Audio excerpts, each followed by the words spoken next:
Land of Fire, Hidden Leaf Village Kushina Uzumaki struggled to keep her vision steady as she traced a seal across the chest of her newborn son, using her own blood as ink. The purpose of this seal was to pass down a legacy far older than even the Uzumaki name, the dominion of the Shadow Monarch, a power entrusted to her lineage by a godlike progenitor known as Ashborn. With this gift came the ability to command the dead, reshaping them into loyal shadow soldiers. Those chosen as the monarch's heirs also inherited a force known as magic, similar in nature to chakra, yet distinct enough to disguise itself as such. You'll form your own army of shadows one day, but I've found someone who would gladly be the first to join you, Kushina whispered softly, tears streaking from her violet eyes. The seal would gradually feed its knowledge and strength into the boy's body until it fully awakened when he reached the age of 8. Kushina, a voice called. The weary mother looked up while clutching her baby. Lord Third, she breathed. Hiruzen Sarutobi arrived, his eyes widening at the sight of Minato Namikaze lying lifeless, a gaping wound in his stomach. What in the world happened? Hiruzen demanded. No time, Sarutobi, this is our son, Naruto, please protect him, he's a hero, Kushina gasped, her strength fading. The third gently accepted the blonde infant, noting the small whisker-like marks on his cheeks. And the Kyuubi, he pressed, but Kushina's voice had already fallen silent forever. Hiruzen's eyes hardened as a dreadful thought surfaced. Could it be? He would later summon the heads of the clans, trusted elders and merchant leaders to discuss the crisis, but also to reveal Naruto. The Kyuubi's assault had scarred the village, claiming countless lives and leveling entire districts. In the chaos, many came to believe Naruto himself was the reincarnated beast. Thus, his life quickly spiraled into a nightmare, further worsened when one of Hiruzen's advisors carelessly exposed the truth about him being the Kyuubi's vessel. The boy bore the hatred of the people. Citizens who lost loved ones in the attack took their vengeance on the helpless child. In an attempt to shield him, Hiruzen decreed a law forbidding talk of Naruto's secret.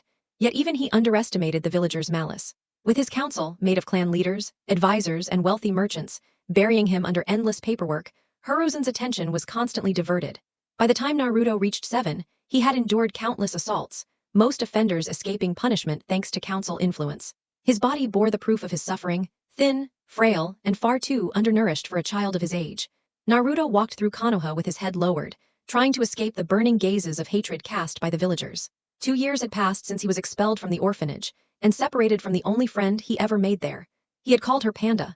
She defied everyone else by showing him kindness, sneaking him food whenever the matron starved him, playing with him, sharing her toys, and even standing up to other children who bullied her for it. Foxy, a familiar voice called as Naruto passed a weapon shop. His eyes widened as he turned to see a girl with brown hair tied into 2 buns resembling panda ears, her gray eyes full of recognition. Panda, Naruto whispered. The girl, 8-year-old Tenten, rushed forward, horrified by his malnourished state. What happened to you? She asked. Tenten, another voice came. Her father, Tetsuo Higurashi, approached. When she turned back, Naruto was already gone. What is it? Tetsuo asked. I saw my friend from the orphanage, Foxy, but he ran away. Foxy, Tetsuo repeated, confused, until Tenten clarified. His real name is Naruto. I called him Foxy because of the whisker marks on his cheeks, and he called me Panda. It would be 2 more years before the pair crossed paths again. On Naruto's 8th birthday, during the Kyuubi festival, his yearly torment arrived.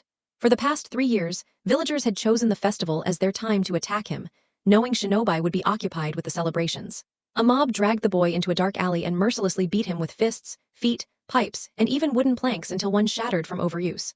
This is payback, demon brat, a man roared, stomping his back. Your very existence curses us all, a woman screeched.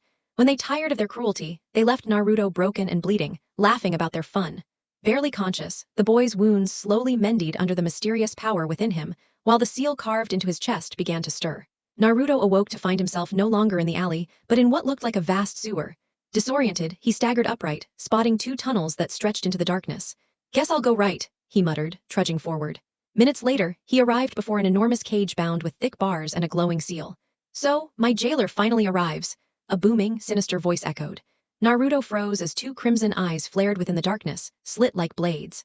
Jailer, he stammered, just as a massive orange tail lashed through the bars, wrapping around him and dragging him closer to rows of razor teeth. The monstrous form of the 9-tailed fox loomed. But then shadows erupted, black, violet, and indigo slicing through the tail. The beast howled in pain. From the darkness stepped a colossal warrior clad in black armor, with flowing smoke-like cloak, burning violet hair, glowing eyes, and 2 curved horns. Who are you? Naruto gasped. The figure turned to the fox, raised his hand, and the Kyuubi was slammed to the ground, immobilized by invisible force. Now we may speak, the being declared in an echoing tone. Who are you? Naruto repeated. I am Ashborn, your ancestor of sorts, the figure replied. Before Naruto could respond further, agony exploded in his head. His soul itself felt as if it were shattering, visions flooding his mind. Ashborn's voice guided him through the pain. You see it now, don't you? Naruto panted, clutching his skull, then nodded. I didn't catch everything, but I understand. My father, Minato Namikaze, sacrificed his life to seal half of the Kyuubi inside me, and my mother, Kushina Uzumaki, passed her power as the Shadow Monarch into me. Correct. And there are no other monarchs or rulers here, Ashborn explained. So, I've inherited her powers, stealth, ruler's authority, dragon's fear, shadow extraction, preservation, exchange, and the monarch's domain, Naruto recited. Indeed, but you lack shadows. You must build your own army, Ashborn said, his eyes shifting toward the fox. And I know the perfect first soldier. He grasped Naruto's shoulder, pointing him at the imprisoned beast. Say the words. Arise, Naruto commanded.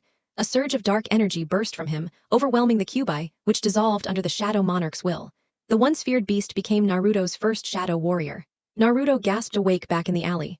His body felt revitalized, stronger, tougher, alive. He crushed a broken piece of wood in his hand like it was nothing. Testing his limbs, he heard them crack and pop back into place. Spotting a kunai on the ground, he picked it up and focused. In an instant, it vanished into his inventory. It works, he thought, summoning it again and sighing when nothing else appeared. Guess I'll just have to fill it. Tossing the kunai aside, he decided. Now I need a place to train. Using stealth to vanish from sight, Naruto slipped through the festival crowds unseen, pilfering food from stalls to satisfy his hunger. Afterward, he entered a shinobi supply shop undetected, waiting until the owner was distracted before clearing an entire rack of kunai and shuriken. By the time another customer entered, Naruto had already slipped away, leaving the poor man accused of theft. His true destination loomed, the infamous Forest of Death. Scaling the tall fence, Naruto disappeared into the shadows of its trees until he found a clearing. Time to test it out, he said, raising his hand. Arise! The once terrifying nine-tailed fox clawed its way from the ground, now smaller, about the size of a bear, but still immense compared to Naruto. Good, good, Naruto murmured, when a deep growl sounded nearby. A massive bear rose on its hind legs, towering 10 feet tall. Perfect! He's all yours, Naruto grinned. The shadow fox lunged, tearing into the beast's throat and brought it crashing down. Bowing its head to him, the fox watched as Naruto approached. Impressive, from now on you'll be a Nari. Arise, he commanded, turning the slain bear into another shadow. With a wave, he dismissed Inari, leaving the bear behind for shadow exchange. Then, with quiet determination, Naruto turned his steps toward his second destination, his parents' old home. Naruto locates the residence after sorting through fragments of memories he had absorbed, discovering it near the Hokage monument, concealed within a dense patch of greenery. Moving silently, he reaches the front gate. From a distance, the building appears untouched. Placing his hand over the seal etched on the gate, he silently wishes for luck.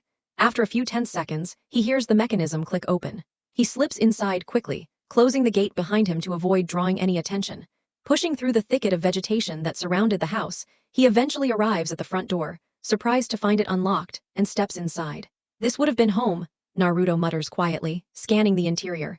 A fine coat of dust covers every surface. He considers switching on the lights but realizes his eyes can cut through the darkness without issue, so he begins to explore. The place is spacious. A large kitchen, a stairway leading into a basement, 3 bathrooms, a master bedroom, 2 guest rooms, and one final chamber he instinctively avoids. Eventually, he settles into a guest room, lying down for the night. For the first time in ages, he enjoys a peaceful sleep. 6 months drift by like this, heavenly in comparison to his former life, as he rigorously follows a routine of study and training, steadily growing stronger and more skilled. His days involve sneaking into the village undetected, swiping food to survive, or occasionally treating himself at Ikaraku. After eating his fill, he returns to the house and descends into the basement, which holds an enormous collection of scrolls and texts. There, he learns about his heritage, mainly his mother's side, since his father had been an orphan. Over half a year, he absorbs everything, cataloging it in his inventory. Eventually, he uncovers his parents' journals. Within his mother's diary, he discovers deep, unconditional love. In contrast, his father's writings, whom Naruto now refers to only as a sperm donor, reveal troubling truths. Minato had schemed alongside Jiraiya to mold Naruto into nothing more than a tool for Konoha. Does the old man even know about this? Naruto wonders, referring to Hiruzen. The third Hokage had always tried to shield him, but one man alone could not counter so many working in secret.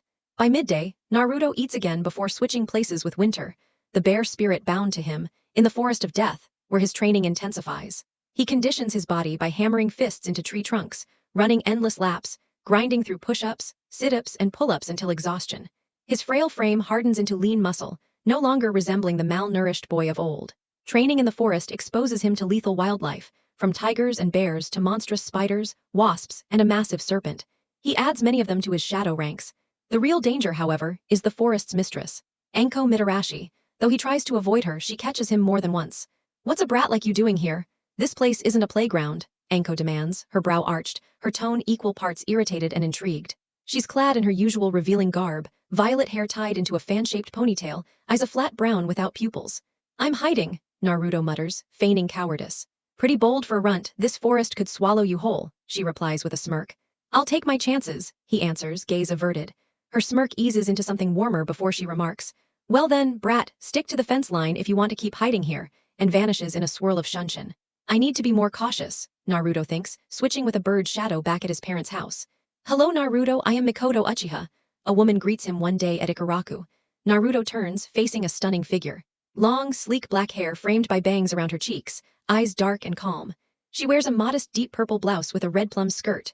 "Hello," Naruto responds, unknowingly meeting the woman who would soon become his second most powerful shadow. Mikoto explains that the great villages had recently agreed to delay shinobi enlistment, raising the minimum age to 18, though particularly gifted and mature individuals could graduate at 16. She reveals herself as his godmother and also admits she knows Kushina's secret as the Shadow Monarch. More shocking still, Mikoto confesses she is terminally ill, with only a few years left, and asks Naruto to turn her into one of his shadows once her time comes. Though reluctant, Naruto ultimately consents, honoring her request when the moment arrives 2 years later. "I'm sorry for burdening you with this choice," Mikoto says after her rebirth as a shadow soldier. Her form resembles her living self, though her skin now bears a faint blue hue. She dons a darkened Jonin outfit, her vest altered to look like lightweight armor. "You were dying and I promised Mom," replies a now 10-year-old Naruto, his body healthier and stronger.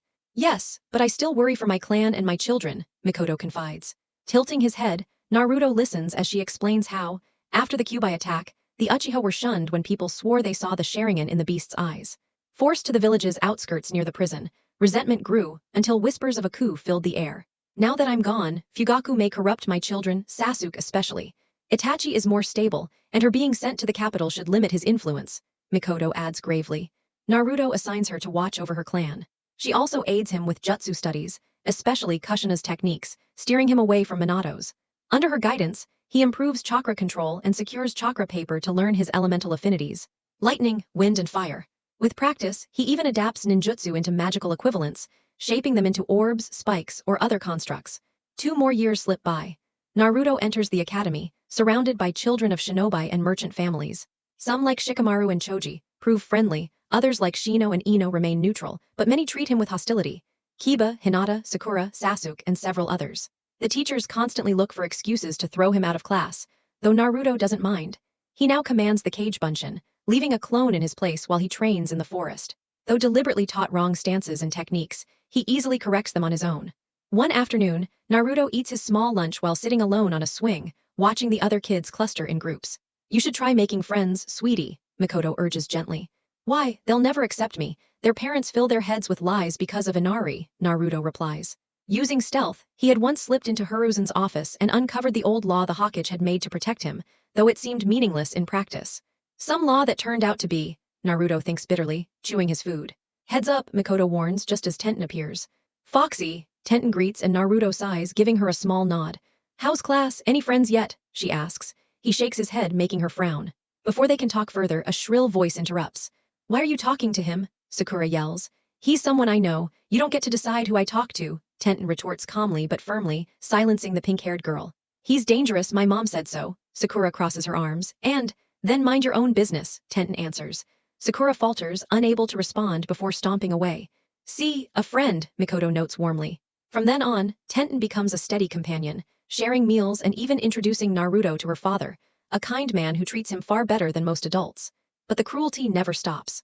"Out, Uzumaki," a random teacher barks one day, earning laughter from the class. "Seems your fate as a nobody continues," Hinata sneers as he passes.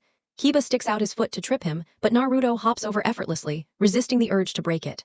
He ducks into the bathroom, then slips out to the Forest of Death, unaware that several shinobi tail him to gauge his abilities. "Careful, Naruto," Mikoto warns as he lands in a wide clearing. Suddenly, shuriken rain down, forcing him to dodge as a dozen masked figures in Anbu attire emerge, though their masks are blank. "Who are you?" Naruto demands, but they stay silent, drawing blades and charging. Using ruler's authority, Naruto hurls the thrown shuriken back, striking a kunoichi and dropping her instantly. Shock stalls him long enough for a kick to send him sprawling toward the dying woman. Arise, Naruto commands desperately. Winter, Inari and Mikoto materialize, joined by the newly fallen kunoichi. Is this the Kyubai's power? One mutters, though none will live to report back. When Naruto attempts to raise the dead Anbu, their bodies ignite in blue flames and crumble to ash. Who are you people? He demands, but they cannot answer. Ni or root, Mikoto says gravely as Naruto stumbles back. Ni, he echoes, confused. They're a branch of Anbu, created to protect the village, but their methods are ruthless. They believe only the mission matters. They're commanded by Danzo Shimura, an elder with dark ambitions for Konoha, Mikoto explains. Her tone is heavy as she adds, he wants you as his weapon. The revelation rattles Naruto to his core. Determined, he vows to grow stronger, even considering leaving Konoha behind. With Mikoto's help, he locates Danzo's base, securing more shadows while learning of the Uchiha clan's surveillance due to the looming coup. By the time 2 more years pass, the coup has solidified, especially after Itachi returns from the capital. Naruto also uncovers that both Itachi and Shisui secretly relay information to the Hokage and his advisors. Are you really certain about this? Mikoto whispered from within Naruto's shadow. The blonde was zipping up his pack, his frame clad in dark attire. Yes, leaving Konoha is the right choice. There's only so much I can accomplish stuck here. By traveling, I'll gain more shadow soldiers. I do regret that Itachi has to purge your clan, and that I have to abandon Tenten, Naruto muttered, already 13. The Uchiha's extermination had been set in motion 3 days after Shisui vanished, sealing their fate. Naruto stepped out of his small flat, his movements silent as he slipped toward the Uchiha district, the pale moon glowing above. It's already started, Mikoto breathed as Naruto spotted fallen corpses beyond the gates. She directed him toward which Uchiha should be raised as shadow warriors. Skilled shinobi, who all bore fully matured Sharingan. And Fugaku? Naruto asked, heading toward her home. That decision is yours, Mikoto replied with sorrow. Entering the residence, Naruto spotted Fugaku collapsed on the floor, Itachi looming above him, her expression void of warmth. Dad, came Sasuke's voice, forcing Naruto to melt into the shadows. He stayed hidden, listening as Itachi coldly explained she had slaughtered everyone to demonstrate her strength. Tsukiyomi, Naruto realized. A potent illusion technique. Why subject him to that? Mikoto murmured as she watched her youngest son run off after his sister. Naruto stepped into the room, purple light igniting in his eyes. I don't know, he said, then added, arise. Fugaku's body convulsed as his shadow rose from it, now twisted into a monstrous humanoid with glowing red Sharingan eyes, violet hair, sharp talons, and a fractured horned skull mask showing part of his scarred face. The creature dropped to one knee before Naruto. From now on you'll serve Mikoto. You'll remain silent unless she orders otherwise. Not if you understand, Naruto commanded, and Fugaku obeyed. Thank you, Naruto, Mikoto said with a dark chuckle. Dismissing Fugaku, Naruto swapped places with a bird he had dispatched earlier, reappearing by the Fire Country's shoreline, the salty breeze filling his lungs. Where next? Mikoto asked. Based on the map and intel from those root agents, the Land of Water is the best place to hide for now, Naruto replied, summoning Fugaku and instructing him to locate a shark or something equally massive. We could restock in Wave first. Perhaps even stop in Uzushio before reaching Mizu, Mikoto suggested. Within half an hour, Fugaku returned leading a colossal 25-foot shark. Naruto forged its shadow, mounting it to cross the waters toward Wave. An hour later, sandy beaches appeared on the horizon. He dismissed the shark, nicknaming it Jaws, and pulled up the hood of his oversized hoodie before venturing inland. Soon, he entered a somber-looking town. Though children played, the villagers seemed downtrodden, avoiding his gaze as he passed. What's happening here? Naruto wondered, only to hear the commotion of a beating. Investigating, he saw 5 thugs kicking a man on the ground, while another held a pregnant woman at gunpoint with a flintlock pistol. Where's our payment? One shouted, driving his boot into the man's stomach. I already paid Gato last week. The victim wheezed, but the men only laughed. Strange, sneered the one with the pistol, since I keep Gato's books and don't recall your name in the records. What do you want from us? The man cried in desperation. Naruto had heard enough. Gentlemen, Naruto's voice rang out. The mobsters turned. Scram, brat, one growled, swinging a baton as he grabbed Naruto's hoodie. Without hesitation, Naruto slit his throat, blood spraying as the thug dropped lifelessly. The blonde advanced calmly, kunai in hand. Take him down, barked the gunman. The rest lunged. Naruto snapped the first's leg with a sweeping kick, punted another under the chin, and buried a kunai in a third's temple. You little bastard, the gunman roared, but a kunai struck his forehead, killing him instantly. His hostage shrieked, then rushed to her husband's side as Naruto approached. Are you both safe? He asked. Why yes, but... Who are you? The man gasped. No one. Now what's this about? Naruto gestured at the corpses. The man introduced himself as Kaiza, his wife as Tsunami.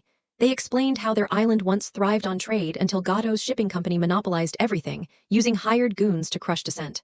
Those who resisted vanished. Disgusting, Mikoto spat from Naruto's shadow. Where can I find Goto? Naruto demanded, startling them. You're just a kid. You can't beat him, Tsunami protested. Evil wins when good men do nothing. Trust me, I'll end this, Naruto said, turning away. He deployed shadow scouts, one eventually uncovering Goto's compound. Exchanging places with it, Naruto perched in a tree, studying the site. Not very secure, he thought, dropping down. Arise! His army materialized. Guards barely reacted before being mauled by a tiger and fox. Screams erupted as shadows tore through the compound. Mikoto kicked the gate down beside him as they surveyed the chaos. Think any are worth keeping? Naruto asked. Only if they were shinobi, Mikoto replied, noticing Inari dragging a short man in a suit. You must be Goto, Naruto said, pulling back his hood. Who the hell are you? Goto snapped, until Inari clung to his leg, freezing him. My identity doesn't matter. I'm here to rid the world of filth, Naruto said, crouching low as killing intent poured from him. Goto trembled, wetting himself. Please don't, he stammered, before Naruto's kunai silenced him forever. Naruto ordered one of his shadows to hang Goto's corpse in the town square, then scoured the compound, leaving its wealth for the villagers. He departed as swiftly as he'd come. Kaiza later led the townsfolk to the grisly site, declaring their mysterious savior had liberated them. Their gratitude would echo, though they would see him again in years to come. Reaching Uzushio, Naruto saw the famed whirlpools, one nearly half a mile wide. On the ruined island, he created 100 clones alongside his shadows to scour the land. Skeletal remains littered the countryside, children and adults alike. His mother's writings described Uzushiogakure as once brimming with towers and bridges spanning a mighty river. What was life like before it all fell? He pondered, bounding along broken stonework. One shadow located a Hokage-like tower.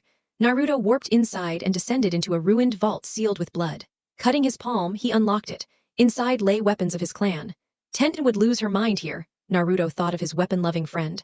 Among the finds were 3 sets of daggers. Demon King's daggers, Samurai Killer, and Kyubai's Wrath, each with distinct hilts and designs. Next, he uncovered a long sword split by a black line with a hooked guard, and another segmented blade capable of extending and channeling elements. The Demon King's longsword, and this nameless one, Naruto murmured.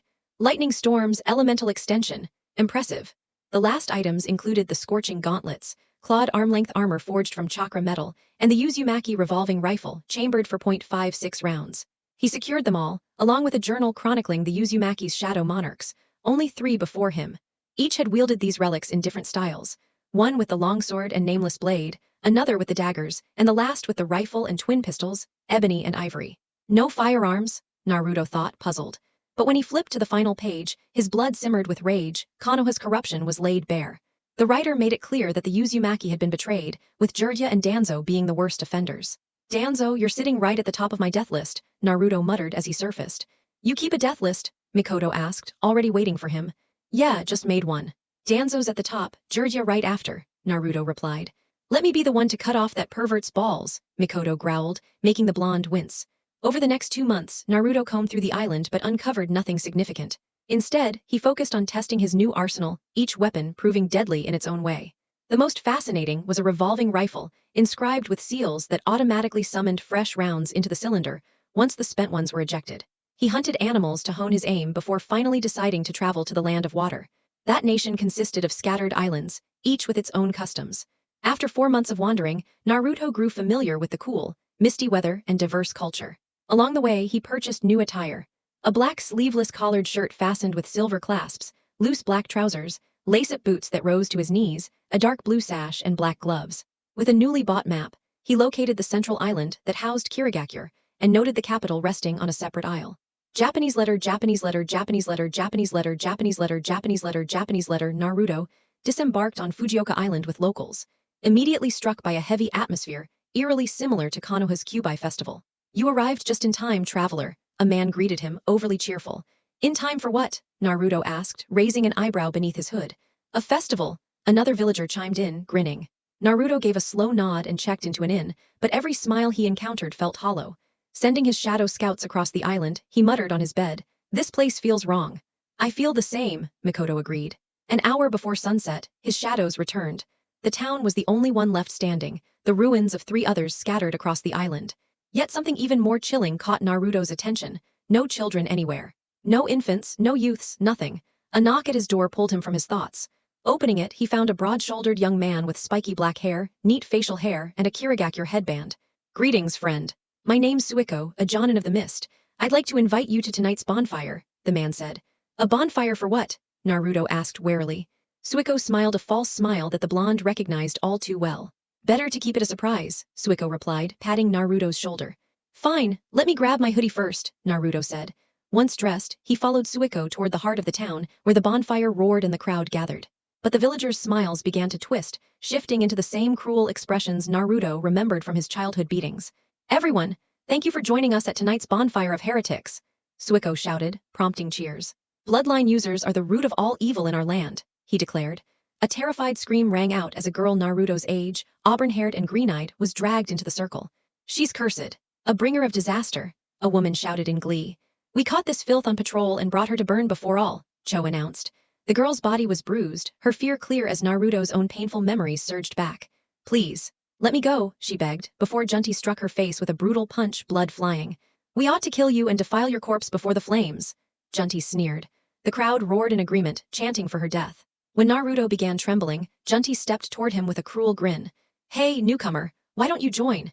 His words ended when a rifle barrel pressed into his mouth. Naruto pulled the trigger, blasting his head apart, blood splattering across his own face as the crowd shrieked. "You are disgusting parasites who don't deserve to exist," Naruto growled, unleashing his bloodlust. "Arise!" Shadows erupted around him, forming his dark army. "Why, you're a heretic!" Suiko stammered as Naruto's eyes glowed purple. "Aunt Miko, kill them all. Leave only the auburn-haired girl alive," Naruto commanded coldly, blowing out Suiko's kneecap. Mikoto unsheathed the Demon King's longsword as the shadows tore into the villagers. Cho tried weaving signs, only for a tiger to maul him. Suiko, screaming on the ground, tried to crawl away, but Naruto shot his other leg. "I've known people like you before," Naruto said, pressing a knee to his crotch. "Beating me senseless for a burden I never asked for. Who gave you orders to hunt bloodline users?"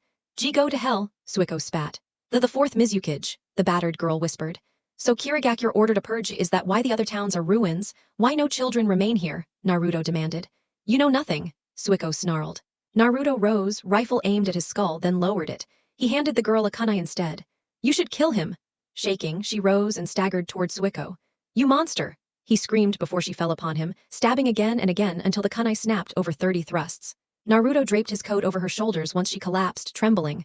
"What's your name?" he asked softly. "Mei Terumi," she whispered. "I'm Naruto Uzumaki," he replied, only to freeze as thick mist rolled in. "Not bad, kid. That bloodbath reminds me of myself," a voice echoed. "Who's there?" Naruto barked. "Zabuza Mamachi, Demon of the Mist," the voice answered. Japanese letter, Japanese letter, Japanese letter, Japanese letter, Japanese letter, Japanese letter, Japanese letter. Naruto leveled his rifle as the mist swirled. Zabuza's chuckle rumbled around him. "Relax, boy, you've done my job for me," the man said. "Job?" Naruto asked, narrowing his gaze. "I was assigned to wipe out this wretched place for their crimes," Zabuza explained as the mist thinned. A towering man emerged, muscular with ash-gray skin, short spiky hair, dark eyes, and a massive butcher knife-like sword strapped to his back. "By whose order?" Naruto demanded, noticing another silhouette in the mist. "Put the gun down, kid, we'll talk." "But since you ask, Mangetsu Hazuki sent me," Zabuza answered. "Mangetsu Hazuki and Zabuza Mamachi are both strong. You could learn from them," Mikoto noted. Lowering his rifle, Naruto accepted his next teacher, one who would later give him both a formidable shadow and a lifelong ally. Meanwhile, in Konoha, disaster brewed. 2 months had passed before Hiruzen even learned Naruto had vanished. The academy staff hadn't bothered to inform him or his assigned ANBU, Inu. Furious, Hiruzen tore into Kakashi, removing him from ANBU and reinstating him as Jonin. ANBU scoured the village but found no trace. With weeks wasted, Hiruzen summoned his council. Merchant clans celebrated Naruto's disappearance, throwing parties, while shinobi expressed unease over their Jinchuriki missing. Danzo insisted they recover him quickly, lest other nations exploit the situation. Hiruzen dispatched ANBU Team Rho, led by newly promoted Nico, to track him down. Danzo, however, unleashed his supposedly disbanded route in secret, with darker intentions. The Hokage even summoned Jiraiya, who half-heartedly promised to let his spy network investigate, but instead suggested that Itachi had kidnapped Naruto during his clan's massacre, a revelation that deeply troubled Hiruzen. Despite being ordered back into the field, Jiraiya's focus strayed elsewhere. Meanwhile, Tenten's worry for her friend boiled over. After clashing bitterly with her adoptive father over Naruto, she quit the academy and left the village entirely. Her journey, however, led her into the care of a legendary medic, one who would shape her future forever. Naruto and Mei trailed behind Zabuza and his disciple Hakuyuki. Not bad work back there, wiping out those trash, Zabuza remarked as they rowed a small boat toward the rebels' main base on the island of Trice. They were going to kill her, Naruto replied flatly, May asleep against his shoulder. You seem awfully young, Haku commented. He was a delicate-looking young man with long black hair tied in a white bun holder, two loose strands hanging forward with metal cuffs at their ends. His large, deep brown eyes stood out against his fair features. He wore a knee-length striped outfit beneath a green haori lined in white, with a brown sash wrapped around his waist and trailing loosely. Light brown shinobi sandals matched the tones of his kimono, and both his fingernails and toenails were coated in a glossy teal polish. I didn't have much choice but to grow up quickly, Naruto answered firmly. You're a Keke Genkai user, aren't you? Zabuza probed.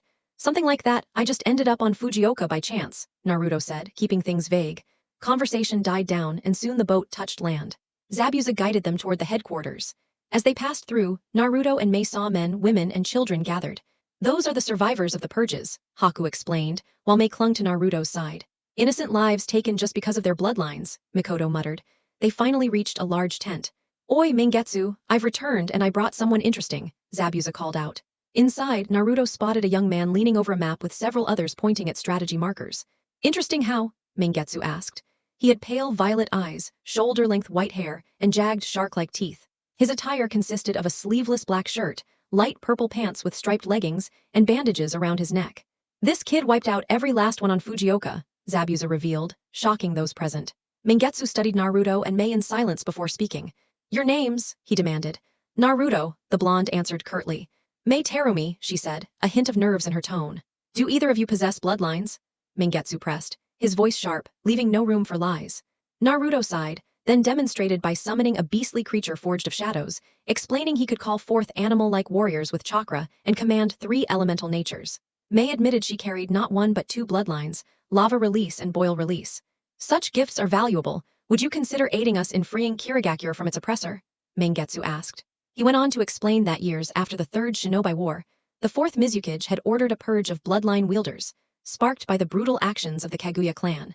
Mangetsu, alongside Zabuza, Amiri Ringo, and Kagura Karatachi, had defected after witnessing mothers casting away their own infants, burning them or drowning them, out of fear. I'll help though I'm still just a kid, Naruto said, with Mei echoing his words.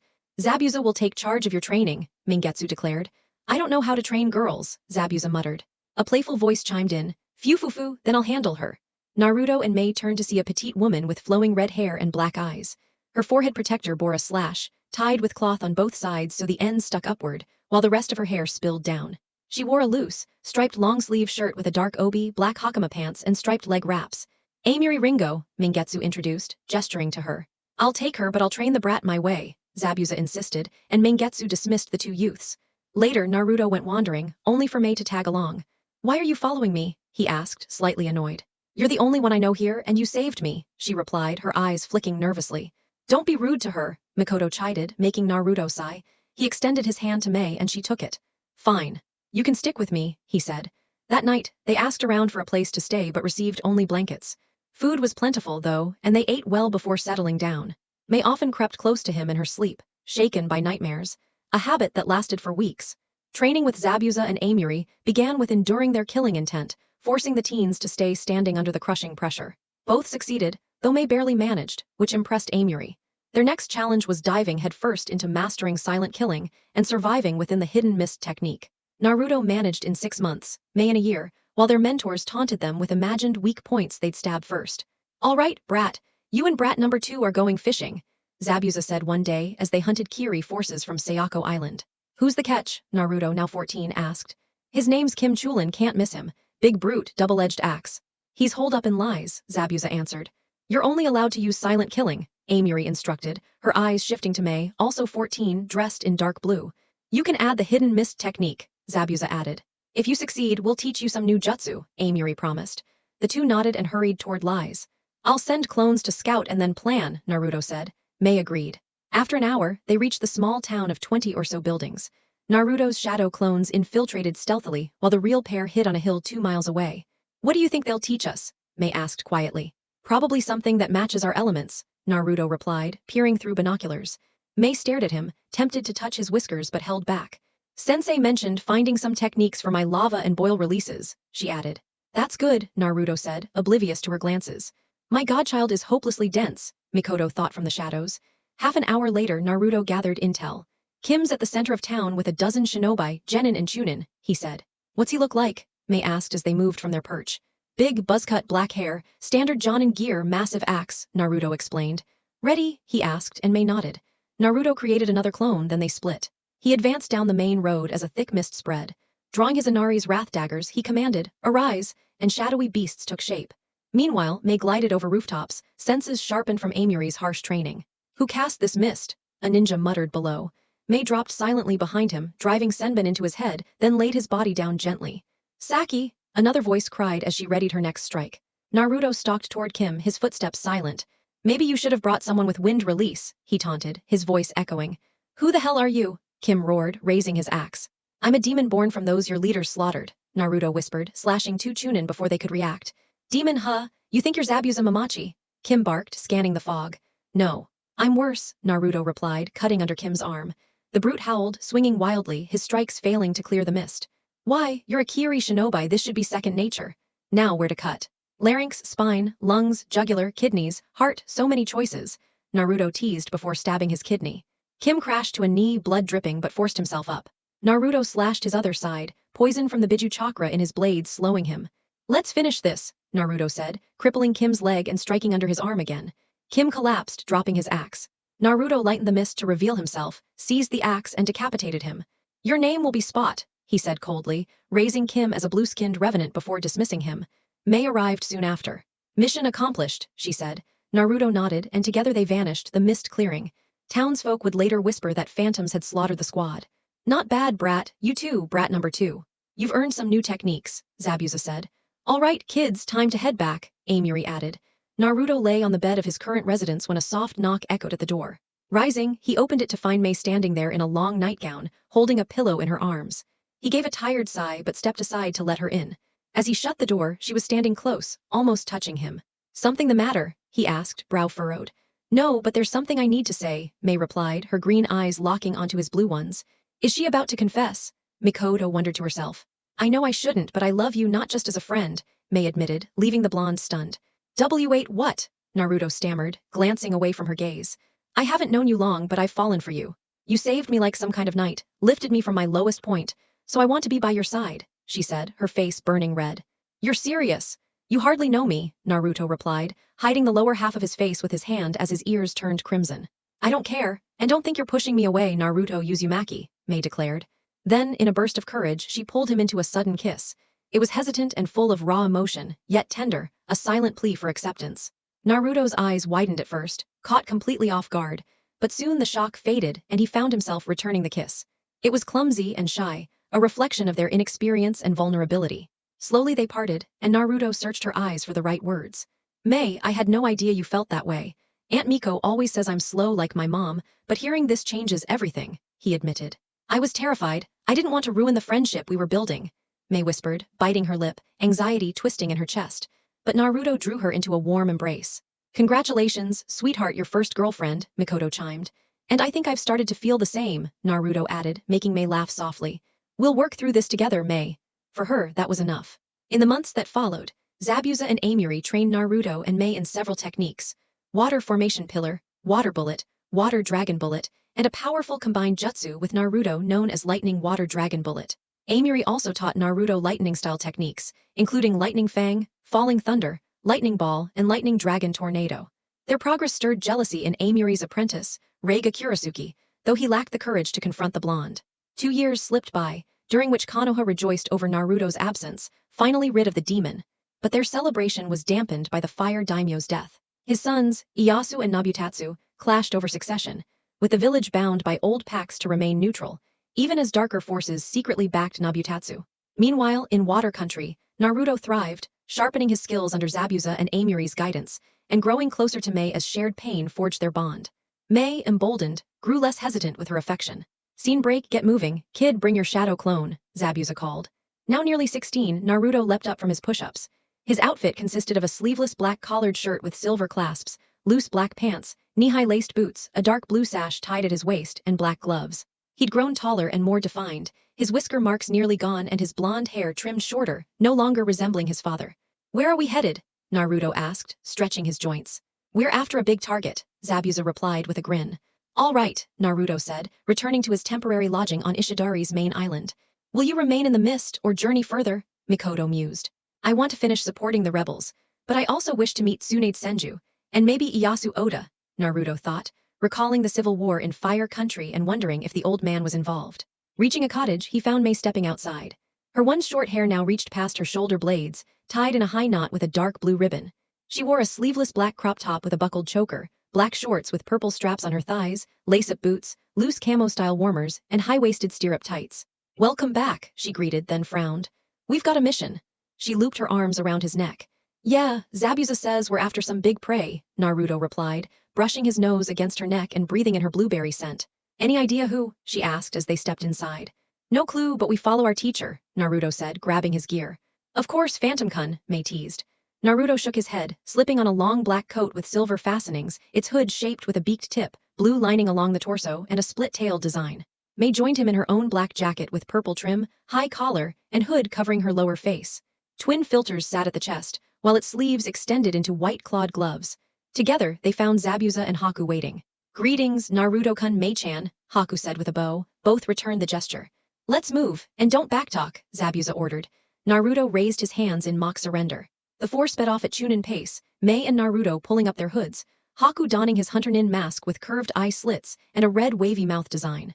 Hours later, they were dodging a strike squad led by Yagura Karatachi, the Sanbai Jinchuriki. So that's the big fish, Kagura's own brother, Naruto muttered, firing compressed air bullets into a hunter-nin's chest.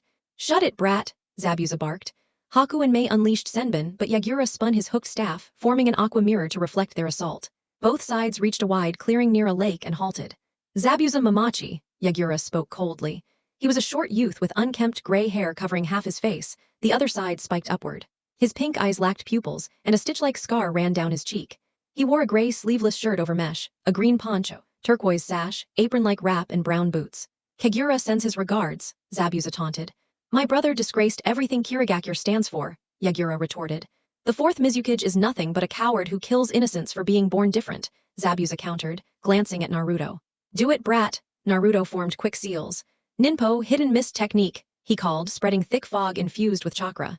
Form ranks, Yagura commanded, his men grouped into a defensive circle. So begins the silent war, he thought grimly.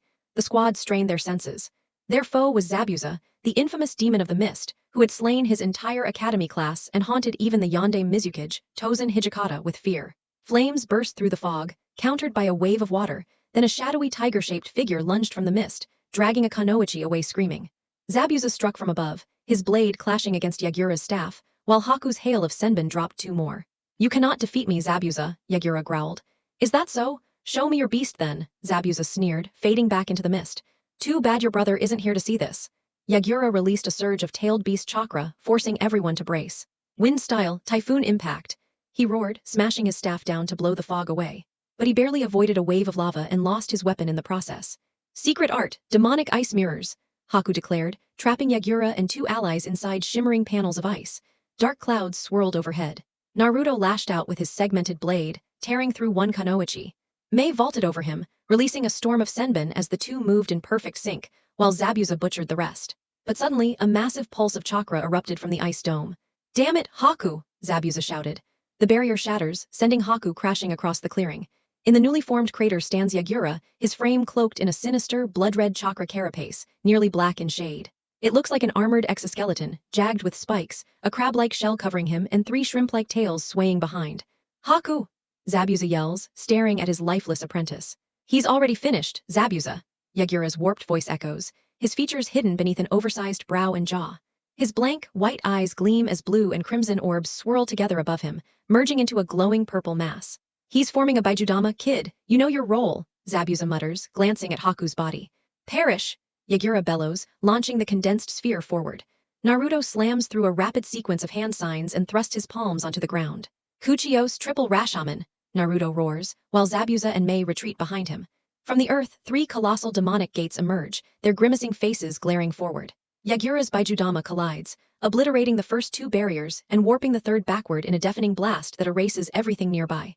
We can't win against him like this. Zabuza growls as rain begins to fall, before smirking. That's what I'd normally say, but now it's your turn, kid. Right, one of my clones will secure Haku, Naruto replies, preparing his chakra for a devastating counter. Good. Come on, Red, we don't want to be caught in the blast zone, Zabuza says, and the two vanish in a blur. Naruto peeks around the bent Rashomon, spots Yagura and dashes up its surface. Yagura glares upward, thunder rumbling above. How noble throwing your life away, Yagura sneers, his chakra flaring explosively. Then let's begin, rise, Naruto commands, his words drowned beneath a thunderclap. Phantom-like figures of Yagura's forces and Haku materialize, the latter carrying his unconscious body. Yagura's form swells as he transitions into Sanbai's monstrous form, while Naruto releases a suffocating torrent of chakra, merging with the falling rain as he weaves a long string of signs. You'll have to restrain him, Mikoto's shadowy voice advises, but Naruto only inhales deeply. A guttural roar bursts from his chest, laced with raw energy, paralyzing Yagura and even startling the beast within him. Hijutsu, Kamishini no Yari, Naruto shouts. From the storm above, a colossal spear of white lightning hurtles down, piercing Yagura in a blinding flash that lights up the battlefield. Naruto descends from the crumbling Rashomon as the storm quiets. In the smoking crater, Yagura lies motionless. Rise, Naruto whispers. Yagura's body twitches as his shadow and that of the Sanbai emerge, kneeling before Naruto. Haku arrives, body in tow. Can you speak? Naruto asks. Both Yagura and Haku shake their heads. I can, the Sanbai responds. Do you carry a name? Naruto asks, intrigued. I am Isabu, the turtle-like beast answers, startling the blonde. Naruto quickly summons Inari. And you? He asks the Ninetales. The fox remains quiet at first but then glances at Isabu. Yes, I can. I only waited to see if you were worth my words, Inari says coldly. My sibling has been scarred by mankind, Isabu remarks. Naruto frowns slightly, exhales and dismisses them all. He seals Yagura and Haku's bodies into stasis scrolls, unaware of the silent watcher at the edge of the clearing. Half submerged in the earth, the strange figure has one side of its body white, the other black, with long, messy green hair, yellow eyes devoid of pupils, and plant-like stalks sprouting around its head. How did he slay the Jinchuriki? The pale half whispers. He manipulated the mist to mask the heating of the air, forcing it to rise and form thunderclouds. Then he synchronized his chakra with the falling rain, the darker side explains, voice sharp and cruel. And that roar, I still feel shaken, the white one admits nervously. It was to freeze the Jinchuriki in place before his lightning struck. Even though lightning moves in an instant, his technique demands a long preparation, hence the roar. He bent the storm itself to his will, the dark side growls. Tobai won't be pleased, the pale one sighs as they vanish into the earth. Thanks for bringing him back, kid, Zabuza mutters, eyeing Haku's body with pink coral-like growths emerging from his chest. Naruto stands quietly beside Mei, his gaze shifting toward Kagura and Mangetsu. Kagura resembles Yagura, with messy gray hair falling across one eye, pink irises, and a jagged mark beneath the left. He wears striped purple clothing beneath a green vest, black gloves completing the look. Not many can claim they've felled a Jinchuriki, Zabuza adds as Mangetsu approaches. The third Raikage, the fourth Hokage, and the first Hokage, Mangetsu lists calmly. They're all dead, you lived. Your name will rise in the bingo book after this, Mangetsu states. And he's right, news spreads of Yagura's fall at the hands of the Phantom. Hijikata marks Naruto as A-class, labeled dangerous. Yagura had been Kiri's strongest weapon, far stronger than Kagura, who never fully mastered the Rokubai. Without him, the water daimyo sides with the rebels, eventually supporting Mangetsu as the future Gade Mizukage. Half a year passes. Near Naruto's 16th birthday, the rebels finally crush Kiri's loyalists.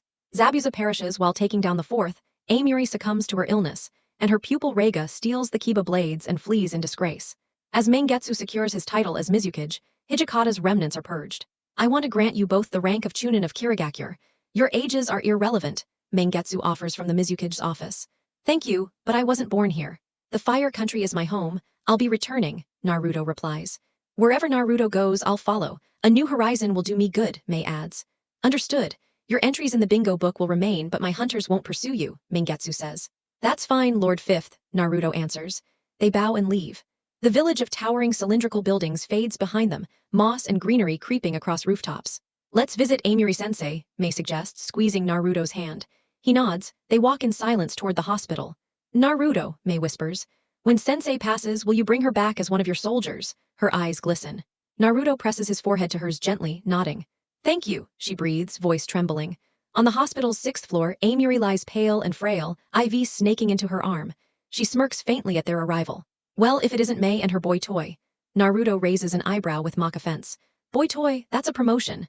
Amiri chuckles weakly and Mei sighs. Sensei, please don't encourage him. She sits at her bedside, while Naruto watches from the window.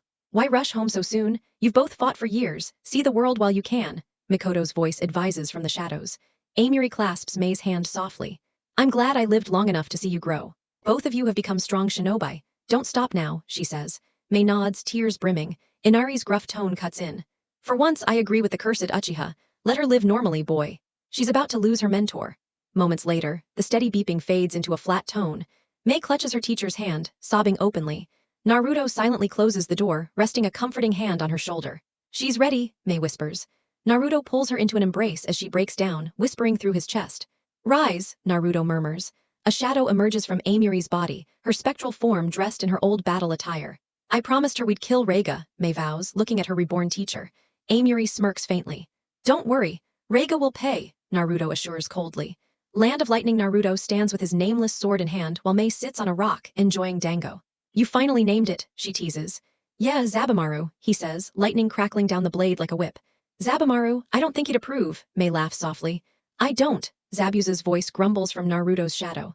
It's close enough, Isabu mutters. Naruto seals Zabumaru away, and the two continue through the stormy mountains of the Lightning Country. Between hot springs, rivers, and thunderous skies, they eventually cross paths with a Kumo squad. One Jonin, one Chunin, and two Genin. She's a Jinchuriki, Inari warns. The Jonin, a striking blonde with her hair bound in tight wrappings, has dark blue eyes, crimson lipstick, and a chain of blue beads around her hand. She wears a short-sleeved black and purple blouse, cloud patterns across her clothes, with matching pants and gloves.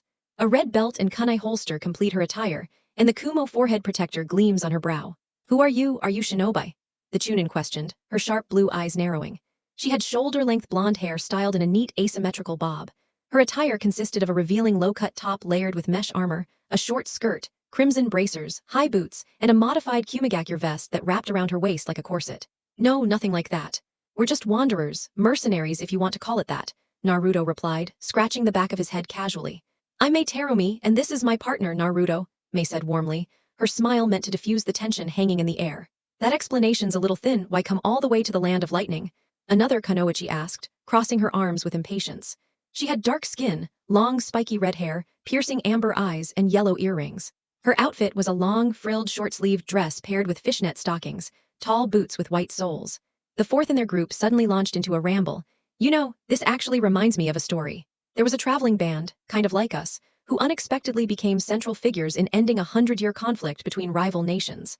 Now, I'm not saying that's us, but imagine if this meeting right here is one of those turning points in fate's grand design.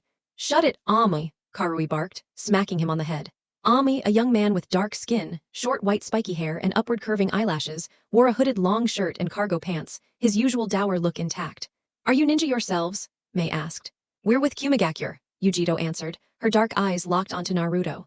He's strong, kitten, keep the short-tempered one from provoking him, a voice murmured inside Yujito's mind. We lost someone dear to us, so this journey is about healing. We wanted to see Kumigakure, one of the great shinobi villages, and witness its history ourselves, Mei explained smoothly. We could escort you for a price, Karui said with a smirk. Karui, you and Ami aren't shinobi yet, Yujito cut in sharply. We'll accompany them since we're returning anyway. She introduced everyone. I'm Yujito Ne, this is Chunin Samui, and those two are Karui and Am. Pleasure to meet you, let's get along, Mei replied politely, bowing. The two groups then traveled together, taking a week-long trek through steep mountains until the towering peaks of Kumigakure came into view. Naruto learned more about the group. Yujito carried herself with pride and wisdom, Samui was calm and composed, while Karui was fiery, loud, and stubborn, and Ame constantly overthought every situation. Naruto couldn't ignore that this was the same village that once attempted to kidnap his mother. This is Kumigakure, Yujito announced as they reached the massive gates. Naruto and Mei handed in travel papers, Naruto using the false surname Yuzugi to mask his ties to Konoha. Right away, Naruto noticed the difference. Where Konoha was majority civilian, Kumo was predominantly shinobi, almost 70% military strength. After parting ways with their escorts, Naruto and Mei checked into a hotel, though it was twice as costly compared to inns outside the village. Can we head to Iwa after this? I want to study some jutsu for myself, Mei asked while unpacking. We can. Iwagakure specializes in lava release, Naruto replied as he unsealed some of his gear. They toured the village, confirming again its heavily shinobi-focused structure. They eventually stopped at a restaurant, Mei ordering seafood while Naruto had steak, though the inflated prices were impossible to ignore. Is it because of the remote location? Mei asked as they left. Probably. We are in the mountains, Naruto said. Mei pulled him toward the shopping district where he picked out new clothes. A black graphic long-sleeved shirt with bionic-like sleeve designs, cargo ninja hybrid pants with adjustable straps, and a hoodie printed with a lightning storm. Later, May swiped the hoodie for herself back at their room. Don't get caught, May teased, winking. I won't, Naruto said, creating a clone as backup before slipping out through the balcony. His destination was the tallest building marked with a kanji for lightning. He moved carefully through the patrolled streets, noting, Kumo is far more militarized than Konoha. He managed to slip into the tower as someone else entered. Inside, he searched for the jutsu archive and browsed the scrolls. Many were lightning-based, relying on armor, taijutsu, or sword techniques. He noted down electromagnetic murder and thunderbolt, along with some yaten techniques based on rubber. Rubber release, huh, Naruto muttered. May won't like those, Mikoto's voice echoed, though Naruto wrote them down anyway. He decided not to risk the Raikage's office and escaped the building just as smoothly as he entered. Returning to the hotel, he found May lounging. Mission complete, she asked. Somewhat. Most of the useful ones were rubber-based yaten. Iwa might be better, Naruto answered, and May wrinkled her nose. They stayed in Kumo for a month, their patience tested not only by the environment but also by interactions with Karui and Ami, especially Karui, who frequently provoked Naruto, leading to a sparring match. This isn't necessary, there are guests, Samui said, stepping between them. It's fine, Samui, I just want to see what he's capable of. It's just a friendly match, Karui insisted, tossing Naruto a wooden sword. Naruto gripped it loosely, his expression half-bored, though was whispering conspiracy theories to May about Naruto secretly being the fourth Hokage son. That's disturbingly close to the truth, Mikoto noted. If you go to Earth Country, dye your hair first, Zabuza added. Samui started the spar. Karui lunged with a double-handed thrust, but Naruto smoothly parried, spinning on his heel and aiming for her head. Karui ducked and countered, but Naruto forced her into a rapid exchange of blows. He refrained from using any of his clan techniques or teachings from his mentors. Karui unleashed a powerful slash, even feinting mid-swing, but Naruto dodged with Kawarami and retaliated with precise cuts. He evaded both Kumarayu Damashijiri and Kumarayu Amojiri. Where did he learn this? Samui thought as Naruto struck Karui in key points with effortless control. That's enough, Samui declared firmly. I'm not done, Karui panted. Yes, you are, Samui said coldly. Karui glared at Naruto, her pride wounded. Naruto returned the practice blade to Samui with a respectful nod. Thanks for the spar. You're strong, have you considered joining Kumagakure? We could guarantee you a high rank, Samui offered. Naruto shook his head. I appreciate it, but no, I want to see the world. I don't want to be tied down to one village, Karui scoffed. You're turning down Kumo. Do you even know what opportunity you're throwing away? Maybe, but there's more I need to learn on my own, Naruto said. Shame, maybe our paths will cross again, Samui replied, shaking his hand. Karui muttered and flipped him off as Naruto and May left to check out of the inn. Their journey then led them south, passing through the land of frost before entering Shimagakure. There Naruto picked up a strange harlequin-like mask, white with black lips, a pink star over one eye, blacked-out eyes, and a purple crescent moon on the cheek, at May's suggestion to maintain his phantom theme. From there, they continued into the pacifist land of hot water, where tourism thrived under Yugakure's protection. But the real trouble began when they entered the land of rice fields, what locals whispered as the land of sound. I'll ask one last time, who is this master you serve? Naruto demanded, his Uzumaki rifle aimed at a missing nin's chest. May stood back, senbon in hand, ready to strike. You fools, you don't know the forces you've meddled with. Why should I speak when soon you'll serve? The rogue started, but Naruto shot him dead, raising the corpse instantly as a shadow soldier, one among dozens. This master of theirs must wield considerable power, May said coldly, her eyes fixed on the reanimated bodies. I'll agree to that, Naruto muttered, directing the soldiers to toss the corpses into a single pit. He and May set out for the town that had hired them to eliminate the missing nin, but before reaching the entrance, they were stopped by the village head son, flanked by several men armed with crude weapons. What's happening here? May demanded, her eyes narrowing. It was a mistake to bring in outsiders. My father's fury will fall on us, and it will mean our deaths, the young man stammered, his trembling voice failing to mask the false confidence he tried to project. Your father, who exactly? Naruto asked, grateful that his mask concealed his features and that May's hood covered hers. We do not utter his name. Now go, the boy said, lowering his gaze to the ground as though terrified even to speak further. We'll leave, but if you send this nameless figure after us, I'll return, Naruto replied, letting a wave of killing intent seep out just enough to make his warning clear. With that, the two departed, heading west along fields of rice paddies. I wonder who this mysterious he is, May murmured, her tone caught between unease and curiosity. They said he's male, powerful enough to keep people in fear, and influential enough to stop them from seeking help. Even if they want to, Naruto reasoned, pulling off his mask but keeping his hood up, his face pensive. Do you think these attacks are his doing, just to keep people obedient? May asked, her gaze following Naruto's toward the vast fields. Could be, but relying on fear alone. That's the act of a coward trying to hold power, Naruto mused. Mei gave a slow nod of agreement. Then we should leave this country as soon as possible, she suggested, and Naruto silently nodded. Nearly 2 weeks later, they crossed into the land of mountains, a rugged place of cliffs and peaks, known only for an eerie site called the Mountain Graveyard. Locals warned them to steer clear, claiming it was haunted. As they traveled on, Naruto continued battling bandits and minor missing nin, adding them to his growing shadow army and spreading the reputation of the Phantom. From there, their journey carried them into the land of canyons, home to Takagakure no Sato. The nation lived up to the term hidden village, its terrain a labyrinth of cliffs, gorges, and secret paths. As they journeyed through the land of canyons, the raw beauty of the land tugged at them. Unusual plants grew in the cracks of the earth, and breathtaking vistas opened around each bend. Their travels were broken by brief pauses at scenic spots, moments of stillness that gave them a chance to breathe. At one such lookout, as the afternoon sun spilled golden light over the jagged terrain, Naruto and Mei stood alone together. This place, it's stunning, isn't it? Mei whispered in awe. Yeah, I've never seen anything quite like it. It reminds me a little of Uzushio's whirlpools, Naruto said, his eyes locked on the glowing horizon. Mei glanced at him with a soft smile. Places like this remind us how vast the world really is and how much more is waiting to be discovered, she murmured, her voice fading into silence as they stood shoulder to shoulder. The peace of the moment was rare, soothing, and energizing all at once. It's times like this, with you, that make this whole journey worth it, Naruto said quietly. Mei leaned her head against his shoulder and Naruto wrapped an arm around her. As the sun dipped lower, casting shadows across the canyons, they lingered together, savoring the serenity. Scene break, is that actually real? Mei asked, sitting across from Naruto at a small cafe while rain pattered down on the stone streets. They had been in the land of Earth for a week now, passing mostly barren and rocky terrain. Crossing a sprawling mountain range to enter, they had disguised themselves, Mei with silver hair and blue contact lenses, Naruto with jet-black dyed hair.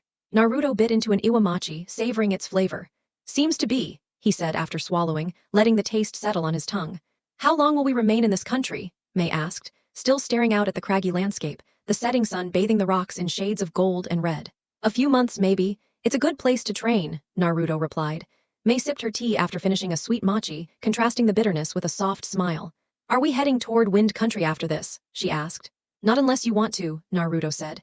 I'd rather not. Too much sand for my taste, she laughed lightly. They paid for their meal and headed toward Iwagakure, finding a mining town called Lumen about a month later. Naruto sent a hawk-shaped shadow soldier ahead to scout the village, while he took a job in the mines, and Mei found work in a local cafe. They settled into a workers' inn for a longer stay. Through his hawk's eyes, Naruto saw Iwa's main village sprawled among the mountains, fortress-like and carved from stone, its structures rising like towers bound together by bridges. The Tsuchikide's residence stood tallest, crowned with a cone-shaped roof marked with the kanji for Earth. When do you plan to infiltrate? Mei asked as she unpacked. Tonight, no point in waiting. Once it's done, you can start training freely. I'll even find you a secluded spot, Naruto said, lounging in a chair. Mei smiled, walked over, and sat in his lap, pressing a soft kiss to his cheek. You take such good care of me, she whispered, resting her forehead against his. Later that night, Naruto used Shadow Exchange to appear on the Tsuchikide's rooftop, bypassed the locks with his kit, and slipped inside, leaving a clone behind to relock the entry. I wonder what kind of Yaten techniques Iwa hides, Naruto thought, scanning for the archives. That beast's son Goku is here. They might have jutsu mimicking him. And Kokuo's host also lives somewhere in this land, Inari's voice echoed with irritation. Can you reach out to them? Naruto asked silently while sneaking past patrols. Not in my current state, Isabu admitted regretfully. Naruto clicked his tongue quietly and pressed on until he found the library on the lower floors. Inside, he uncovered scrolls, mostly earth-based techniques unique to Iwa, but also some on Yaten. He copied down jutsu such as Rakuseha, akin to Mei's acidic mud, along with lava geyser, fissure vent eruption, and volcanic mud dragon. He then located a few Futten techniques, including boiling mist geyser, though most required the gobi. She's got a few to work with. We'll experiment, Naruto thought, vanishing back to the inn with Shadow Exchange. Find anything useful? Mei asked when he returned. Plenty, mostly lava-based, Naruto answered, showing her his notes. That'll do, but unlike you I can't summon an army of clones, Mei teased, smirking at his advantage. I could mark you with a seal to boost your chakra, Naruto offered. Mei responded with a soft kiss on his cheek. 6 months passed.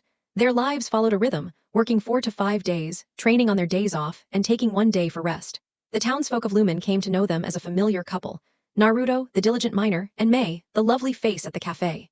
Nearly lunchtime, Mikoto remarked one day as Naruto swung his pickaxe deep in a tunnel, his sweat-soaked shirt clinging to his torso, his jumpsuit tied at his waist, and a helmet on his head. Should be, Naruto thought, pausing. So, who exactly are you? a female voice asked suddenly. Naruto turned, spotting a young woman, perhaps in her 20s, with raven-black hair and striking pink eyes framed by long lashes. She wore the crimson Iwa shinobi uniform unmistakable. "Name's Menma, miss," Naruto replied with an easy smile. "Kuretsuchi," she answered, tilting her head slightly, studying him with a curious yet cautious gaze. "Menma, huh? You must be new here," she said. Naruto rubbed the back of his neck and wiped sweat with his towel. "A few months ago," he said lightly. Before she could press him further, another Iwa ninja ran up. "Kuretsuchi. We found him," the man shouted. "Stay put, worker," Kuretsuchi ordered, rushing after him. Naruto remained behind, covering one eye to peer through his hawk. From above, he saw the town besieged by a swarm of missing nin and bandits. "You gonna step in, brat?" Zabuza's voice rumbled from his shadow. "I want to. But I'd rather not expose myself yet," Naruto mused. "I agree. The Iwa shinobi could easily reveal you to the Tsuchikage," Mikoto added. Naruto gripped his pickaxe, flipping it in his hand as he listened. Footsteps echoed through the tunnel's bandits.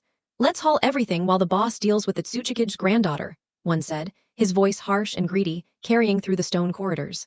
"Yeah, I heard she's tough, but if we take her down the old man won't have a choice but to surrender," another sneered. Naruto erased his presence, waiting in silence. "Are we really going to do this? What if someone finds us? She's the Tsuchikage's granddaughter." The third man whispered nervously, sounding younger and uncertain. A brief silence followed before Naruto tightened his grip on his pickaxe, waited for the last one to walk by, and swung hard into his back. 2 daggers were in his hands instantly, and as the third tried to cry out to warn the others, Naruto's blades sliced their throats before any alarm could spread.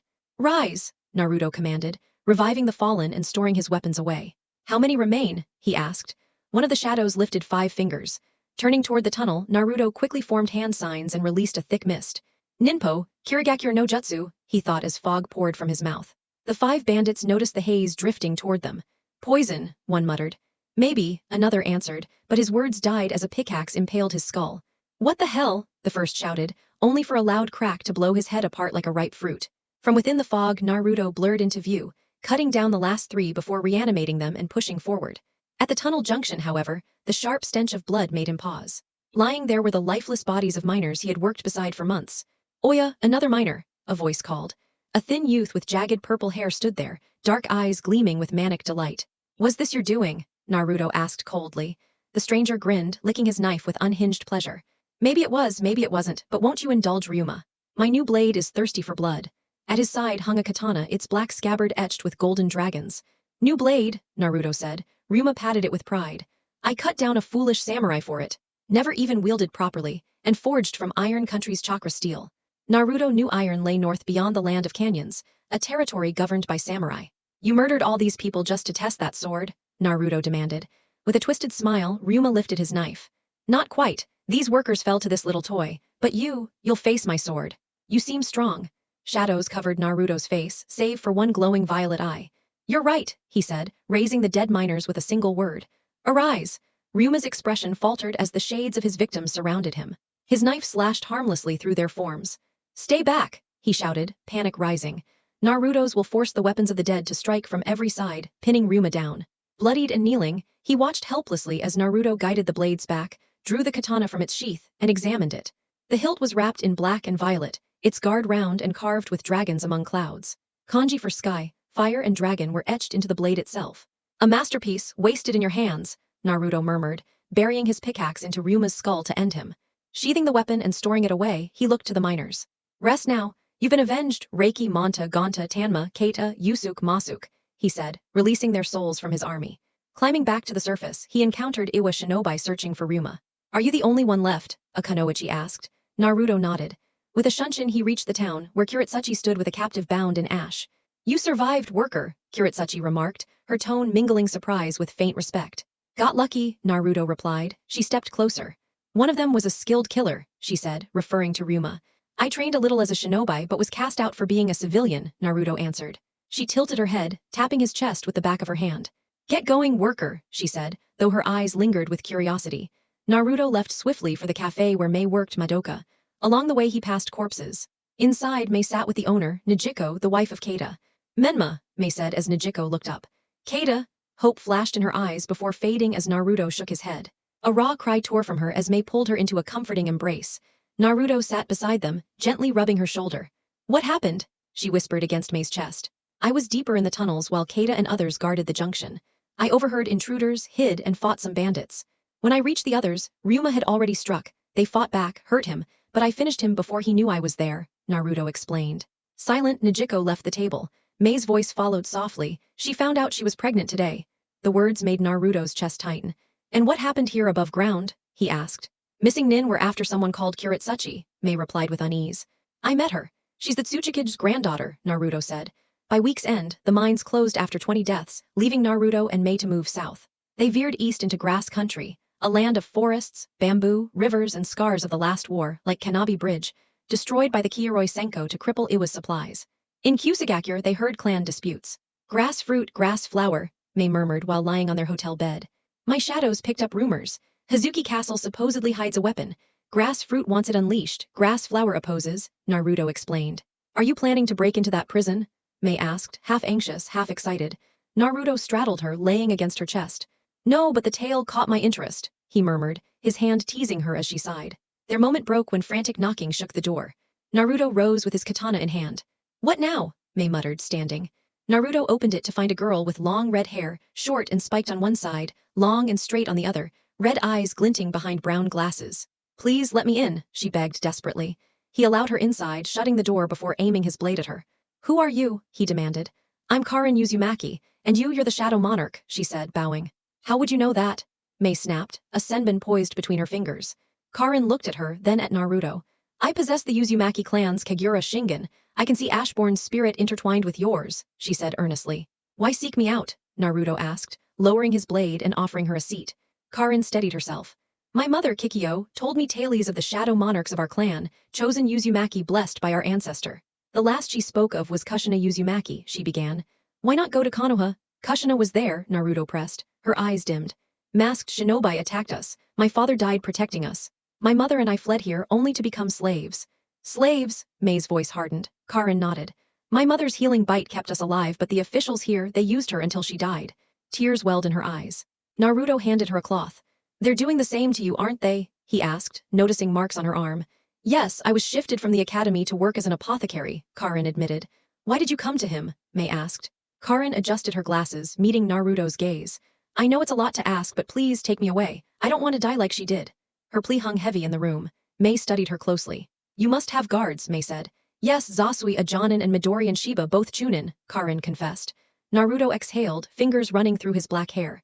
Can you leave now? He asked firmly. Yes, Karin answered, desperation and hope lacing her voice. Then you'll come along with us. Our path leads south, through Aimgakure's lands and onward into the river country, Naruto declared, earning a small nod from Karin. Are you certain about this? Mikoto asked cautiously. I am, she's part of us now, Naruto thought firmly, and Mikoto's lips curved into a soft smile. The young pair gathered their belongings, checked out of the inn, and prepared to depart Kusagakure, but unseen eyes were already watching them. Hand over Kusa's asset. A voice cut sharply through the morning air, its chilling timbre freezing the road in silence. The trio halted mid-path as Karin stiffened, her body trembling when Zasui appeared from the fog, with Midori and Shiba closing in from behind. The sudden ambush felt like an iron cage snapping shut around her fragile hope of freedom, despair flickering in her eyes. Asset, Naruto's voice came low from beneath his hood, his masked face unreadable. She is Kusa's possession, Zasui replied flatly, his eyes devoid of emotion. She belongs to no one, Mei snapped, stepping forward, fire in her gaze and fury in her tone. Despite her youth, her presence radiated the determination of a protector. Such childish thinking. The girl has a role for Kusa, Midori mocked, arrogance dripping from his smirk. His relaxed stance hinted at danger, the posture of someone who'd enforced such claims before. Not anymore, Naruto retorted firmly. And who are you to decide that? Shiba sneered, glaring hard at Naruto. Slowly, Naruto raised a hand to lower his hood, revealing the mask beneath. You may call me Phantom, or perhaps Shadow, but then again. None of you will live long enough to tell anyone, he said calmly.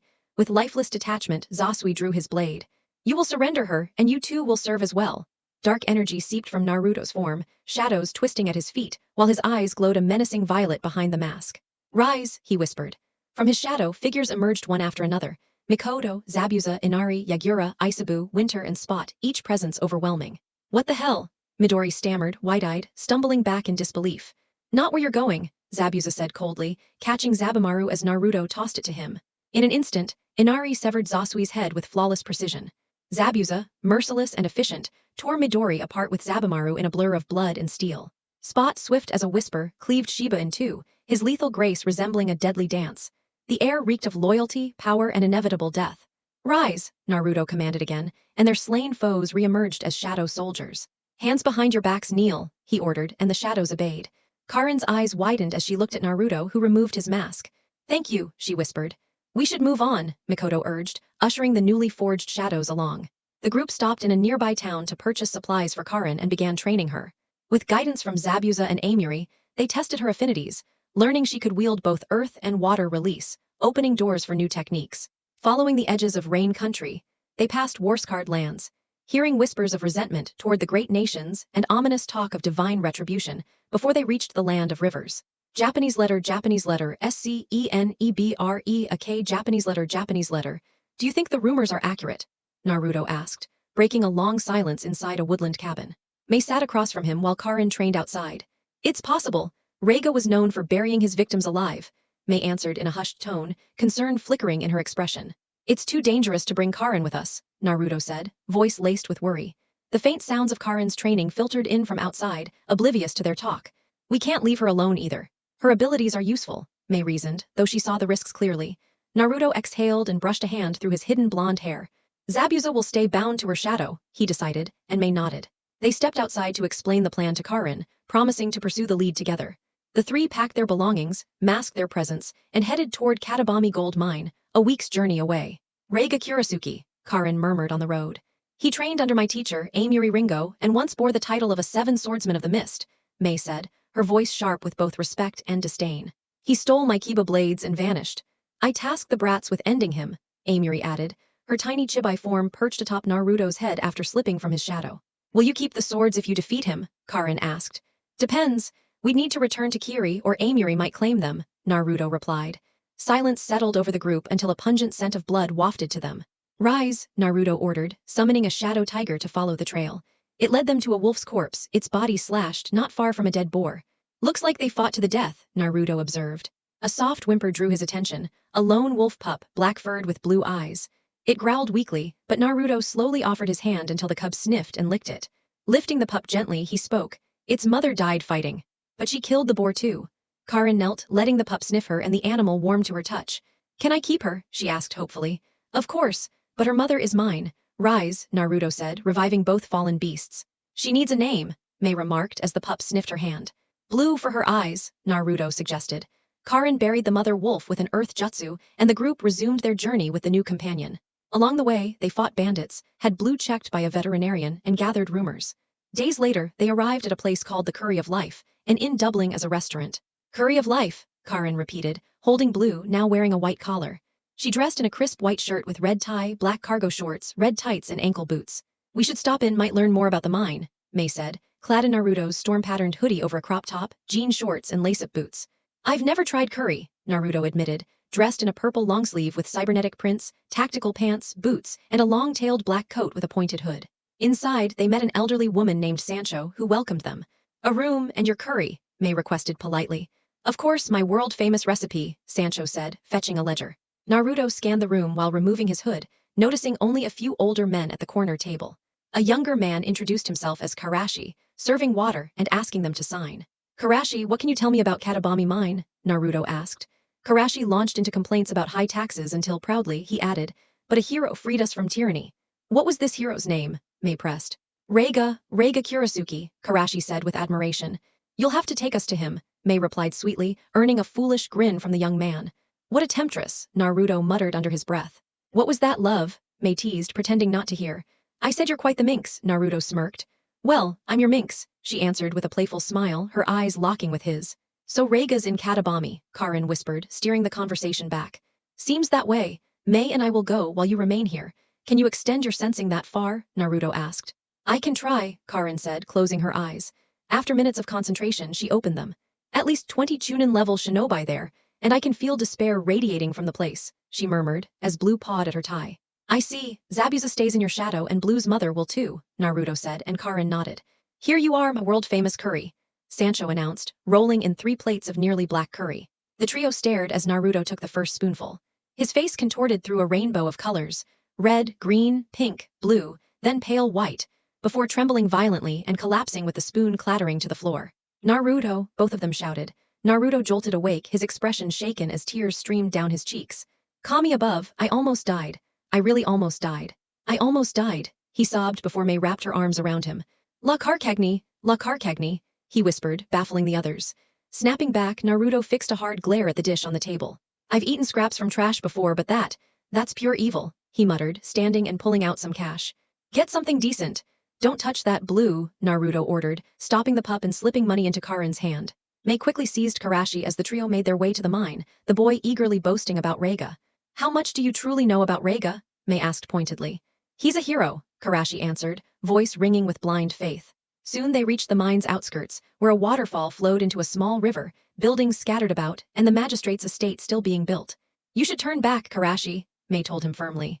I want to meet Reiga, Karashi insisted, but Naruto chopped the back of his neck, knocking him out. A clone appeared to carry Karashi back to the shop while Naruto slipped on his mask. So, what's the plan? Naruto asked. Shroud the area in mist and force him out, May replied. Naruto summoned 5 clones, who vanished into the surroundings, spreading fog. Seems his habit hasn't changed, Naruto said, strapping Amiri to May and pointing toward the graves. Meanwhile, at the magistrate's steps, Reiga Kurisuke sat before a trembling man, clad in his old Anbu-style gear with the Kiba blades at his side. Next to him loomed a giant of a man, nearly 7 feet tall, clad in long pants and a sweater. So, Ryunosuke, Reiga began smoothly. Looks like his allies reached a hidden village, one of Reiga's men reported, cloaked in their hooded mantles. Then we'll hold your funeral, Ryunosuke. I'll make it grand, crying harder than even your family, Reiga sneered. Boss, another henchman yelled, running up in a panic. What is it? Reiga asked evenly, though his eyes flickered with interest. We're under attack. Strangers appeared inside a thick mist, the man gasped. Reiga rubbed his chin with a wicked smile, turning to his towering subordinate. Taiga, deal with them. Gladly, Taiga said, stripping off his sweater with anticipation before marching with several others. Back with Naruto and May, the two tore through Reiga's forces, Naruto raising fallen foes into fresh soldiers. A violent gust tore away some of the mist, and May rejoined Naruto as Taiga, and 6 others stepped forward. You're strikingly beautiful, Taiga said to May before his blue gaze shifted to Naruto. But you seem far more captivating. I'll take that as flattery. Can you manage the grunts and head straight for Reiga? Naruto asked May. Running her finger across her lips, wiping lava residue, May smirked. Of course. Enjoy yourself, she replied, summoning more senbon. As she lunged toward Reiga's men, Taiga cracked his knuckles, advancing on Naruto. The giant launched a lightning-fast left straight, the force slicing the air and forcing Naruto to dodge. He's huge. And fast, Naruto thought, nearly stumbling. Taiga pressed forward with a barrage of punches, but Naruto countered with a sharp right to his temple, dropping him briefly. Taiga only grinned. Perfect, Taiga growled, charging in a low tackle. Naruto smashed an uppercut into his chin, but Taiga bulldozed through, his skin darkening and sclera turning black as grotesque markings spread over his body. With a monstrous roar, Taiga hurled Naruto 20 feet, knocking his mask loose. Naruto regained his stance, summoning the scorching gauntlets. Round 2, he muttered. Ha ha ha, let's go, Taiga barked, rushing in. They collided in a brutal slugfest, fists cracking against flesh, blood spraying from Naruto's face. Taiga's hook spun Naruto, but the blonde used the momentum. Burst knuckle, he roared, his counter sending Taiga skidding back. Breathing hard, Naruto surged forward again. He ducked under Taiga's swing, coiling power in his fist. Fury no Kiwami, he bellowed, slamming twin impact blows into Taiga's chest. The giant crashed into the earth, the ground fracturing beneath him. A secret of the scorching gauntlets. Fury no Kiwami, Mikoto explained, voice trembling with restrained excitement. 2 strikes in 1. Rise, Naruto said, reverting the gauntlets to bracelets. But Taiga staggered up, even larger now, a horn jutting from his forehead. I am yours to command, Taiga declared. Naruto sealed away his original body for burial, took back his mask and coat from Mikoto and said coldly, now we kill Reiga. Reiso. Ikazuchi no Utage, Reiga roared, driving his blades into the earth. Lightning raced along the ground, narrowly missing May as she retaliated with lava-laced senbon. Though skilled, Reiga's swords kept her from closing in. Is she dead? Reiga mocked, loosing lightning spheres. Thanks to you, May shot back, spitting molten globs that Reiga dodged cautiously. Ha ha ha, what a pity. The youngest of the 7 swordsmen dead in some bed, Reiga sneered, blades clashing together. No more games, your funeral begins, he shouted, summoning down lightning and whirling into a storm. Raryu no Tatsumaki, he roared, a dragon of lightning bearing down, until Taiga leapt in, smashing it apart. What? Reiga snapped before collapsing under a gunshot. Naruto appeared, rifle in hand. Your ex-subordinate Taiga, and here's another surprise. Removing his mask and hood, Naruto let his black hair shift to gold with chakra. You, Reiga gasped, his body failing him. Naruto dismissed the rifle, gripping one Kiba blade. Yes, we promised Amiri and we'll keep it, he said as Amiri emerged from May's shadow. The kids did good. Now it's your trip to hell, Amiri smirked darkly. May finished with a deadly jutsu. Yaten, Rakuseha! Acid engulfed Reiga, his screams piercing the air as his body dissolved into sludge. Sorry, love. No reviving him now, May murmured. Naruto shook his head, dyeing his hair black again. Don't need imitations, he muttered, dismissing Taiga and Amiri. Together, he and May returned toward Sancho's shop, only to cross paths with Konoha's team guy. Who are you? Neji demanded, his Byakugan gaze sharp. Call me Phantom, Naruto replied, noting Rock Lee beside him and an unfamiliar Kanoichi. Phantom, we were hired to eliminate Reiga Kurasuki, Lee explained earnestly. Too late, Phantom and I already handled him, May stated coolly. And you are, Neji pressed. Ringo, May answered simply. You stole our mission, Zayamo accused bitterly. Naruto tilted his head, eyes hidden behind his mask. We just got here first, he replied flatly. Yes, we killed Reiga, not genin who aren't even blooded, May added mockingly. Zayamo bristled, fists clenched, but Lee held her back. Zayamo don't, he said gently. What's happening, my youthful students? Guy's booming voice cut through, arriving with Karin and Blue. They claim they've slain Reiga Kurasuki, Neji reported. Guy's sharp eyes locked onto Naruto's mask, recognition dawning. You're Phantom. Kirigakure has you in the bingo book, he said. And you're Might Guy, Konoha's noble green beast, Naruto answered, the two shaking hands. We've taken care of Reiga. If you want proof, check the mine near the magistrate's estate. We'll verify, Guy replied firmly. We'll talk to the owner then leave, Naruto said, heading inside. We should bring them to Konoha for questioning, Zayamo insisted. I agree, they may hold vital intel, Neji added gravely. If a clash were to break out, it wouldn't be simple. Phantom is recognized as the one who slew the Sanbai's Jinchuriki, Yagura Karatachi, during the Mist Civil War, Guy stated, his tone carrying a weight that emphasized how dangerous their situation truly was. The reminder of Phantom's notorious reputation caused silence to fall over the group, each realizing that the threat ahead was far more severe than they had assumed. Team Guy set out toward the mines, while Naruto's squad moved on, ignoring Karashi's bitter curses for the death of his idol, Reiga. Good thing I kept the mask on and changed my hair, otherwise Konoha would already be on my trail, Naruto muttered with faint relief, thankful that his identity remained hidden. At least your reputation will spread. That might be enough to make our enemies second-guess themselves, May replied, searching for something positive in their current circumstances. That Leaf squad was unusual, Karin added, and Blue barked in agreement, sharing the uneasy air hanging over the group. Land of Fire the passing of Fire Daimyo Hideyoshi Oda stunned not only his own nation, but neighboring lands as well, for the man had been just in his dealings with both allies and adversaries. With his death, however, Fire Country was thrown into a bitter succession struggle between his two heirs. The elder son, Nabutatsu, driven by greed and hunger for power, and the younger son, Ieyasu, who embodied honor and fairness. Although Konoha had sworn an oath not to interfere, the two princes avoided direct conflict with the village, and instead waged their battles using samurai and onimusha. Yet, Nabutatsu secretly gained the support of Konoha's shadowy elements through Danzo Shimura's hidden hand. While Ieyasu gathered many nobles and courtiers to his side, Nabutatsu also secured loyalists within the daimyo's court, a nest of schemers with poisonous tongues and darkened hearts. Still, Ieyasu had a sharp eye for uncovering deception and removing traitors from his circle. The Fire Nation as a whole felt the strain of the conflict. Missions continued to flow to Konoha, but unrest stirred beneath the surface. The brothers did not reside in Edo, the capital, but rather ruled from their respective territories. Nabutatsu from Akimitsuari and Ieyasu from Owari in the east. Owari, rich in farmland, mines, fisheries, and trade, had flourished into a beacon of stability under Ieyasu's guidance. The rivalry between brothers split the land. Nabutatsu showed no concern for peasants or soldiers, his campaigns leaving villages pillaged by rogues and missing nin, creating streams of refugees. In stark contrast, Ieyasu welcomed and aided the displaced, providing shelter, building safe havens, and even recruiting some to his side. Other nations observed the civil conflict with sharp interest. But soon, Ieyasu would gain a powerful ally. Japanese letter, Japanese letter, Japanese letter, Japanese letter, Japanese letter, Japanese letter, Japanese letter, the sound of clashing steel rang throughout the courtyard of Prince Iyasu's castle in Owari. Now in his mid-20s, the prince had revitalized his domain over the years, enhancing agriculture, strengthening medical facilities, and encouraging small-scale industry that transformed Owari into an economic hub. His charitable projects, crackdowns on corruption, and defense against raiders had earned him the admiration of his people.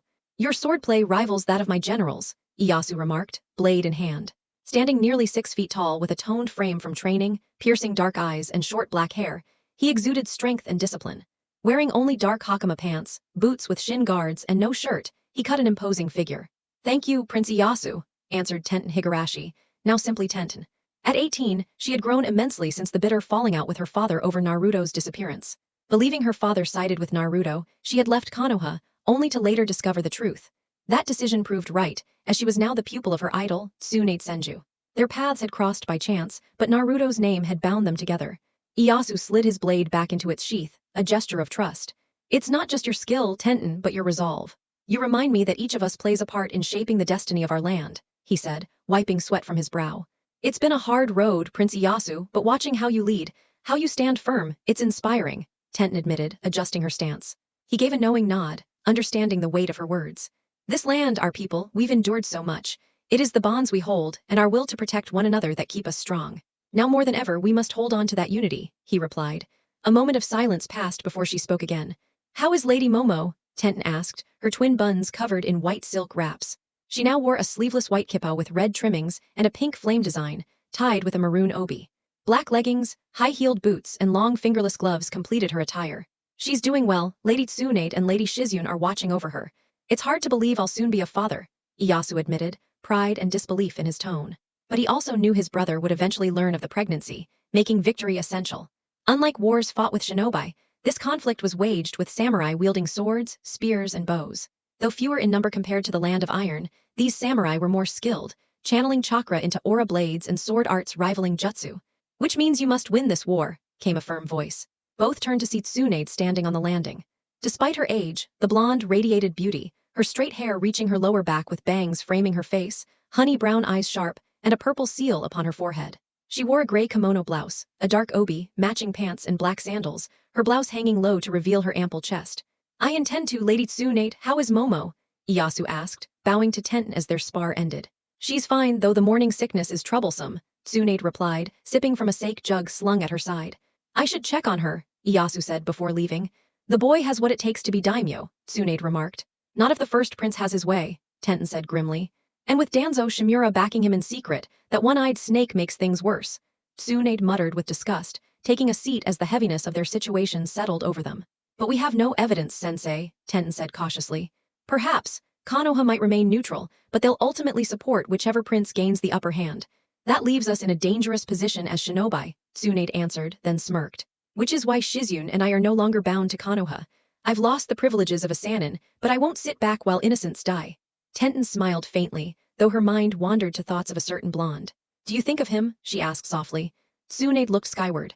I do, but if Kushina did what she intended, then he's out there, gathering strength and forging his own path, she said, her voice carrying both pride and hope. Japanese letter, Japanese letter, Japanese letter, Japanese letter, Japanese letter, Japanese letter, Japanese letter. Hidden Dream Village. Mei finally spoke, breaking the thick silence.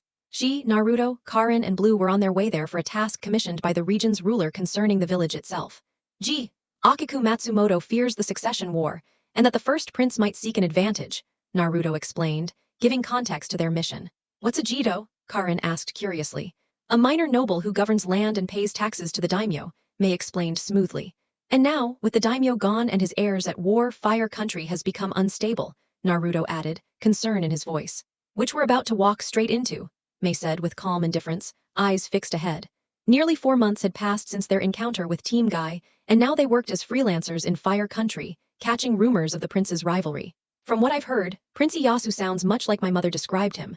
But Nabutatsu, being the elder, commands skilled samurai, despite Konoha's neutrality, Naruto said, acknowledging the first prince's resources. Mei regarded him thoughtfully. Your mother had a sharp understanding of politics, and now here we are, swept into these noble struggles while doing freelance work, taking us to unexpected places, she remarked. She recorded much in her journals. Makes me wonder what else we'll uncover out here. With the princes clashing and Konoha holding back, it's chaos, Naruto said, his eyes reflecting uncertainty. Neutral or not, we're bound to cross paths with these disputes. Be wary if Konoha shinobi recognize you, it'll complicate everything, Mei warned. Naruto nodded, brushing his black-dyed hair. Days later, they arrived in Yumigakure, a village of long communal houses nestled in a valley, split by a river with a single bridge connecting both halves. So Fire Country has 2 shinobi villages, Karin said with wonder, as they walked through cobblestone streets, the village's simple charm standing out against the unrest around them. From what I've learned, Yumigakure isn't officially recognized as one of the hidden villages, Naruto remarked, as they made their way toward the residence of the local leader. Karin's eyes glimmered with curiosity. The thought of a shinobi settlement existing outside the established system fascinated her, and she wondered what unusual traditions or mysteries this place might conceal. Before long, they located the estate, which turned out to belong to the Tenro clan. This place feels similar to the Inuzuka compound, Mikoto commented when Naruto noticed wolves standing guard at the entrance, each beast fitted with blades strapped to their backs. Halt, state your business, one of the guards barked, stepping forward with authority. I am called Phantom or Menma. I was commissioned by Jido Akiku Matsumoto to address urgent matters, Naruto responded, producing a scroll stamped with Akiku's crest. The guard scrutinized the seal with suspicion before finally nodding. This way, he ordered, turning sharply while another guard moved beside him to escort the group inside. As they entered, the air changed. People stopped what they were doing to glare with distrust, whispers rising in the tense atmosphere. The three travelers, along with the small wolf pup, ignored the stares and continued forward. You will meet Lord Enzo shortly, one of the guards informed them before ushering them into a chamber. Naruto settled on a cushion in front of a slightly elevated platform, Mei sitting on his left, while Karin sat on his right with Blue nestled in her lap, tilting her head curiously. Minutes later, a towering figure with broad shoulders and spiky gray hair entered, accompanied by a young woman. The man wore a sleeveless gray kimono-style shirt lined with dark blue fur, a Happuri-style forehead protector engraved with the symbol of ZZZ, and a crimson scarf fastened with a stone ornament. His trousers were brown, bound with furred leggings. I am Enzo Tenro and this is my daughter Ryuka, the man introduced himself, his deep voice filled with authority. Ryuka, with wild purple hair and sharp amber eyes, had red marks beneath each eye. Her Happuri had two horn-like extensions, and she wore a sleeveless pink kimono with a fur collar, a necklace of rings bound by red cords, furred wristbands, and layered clothing of skirt and pants wrapped at the calves. I go by Menma Yusugi, and these are Ringo, Rin, and Blue, Naruto replied, removing his mask to reveal striking purple lenses. You come on behalf of Jido Matsumoto? Enzo asked. Naruto nodded, raising the scroll.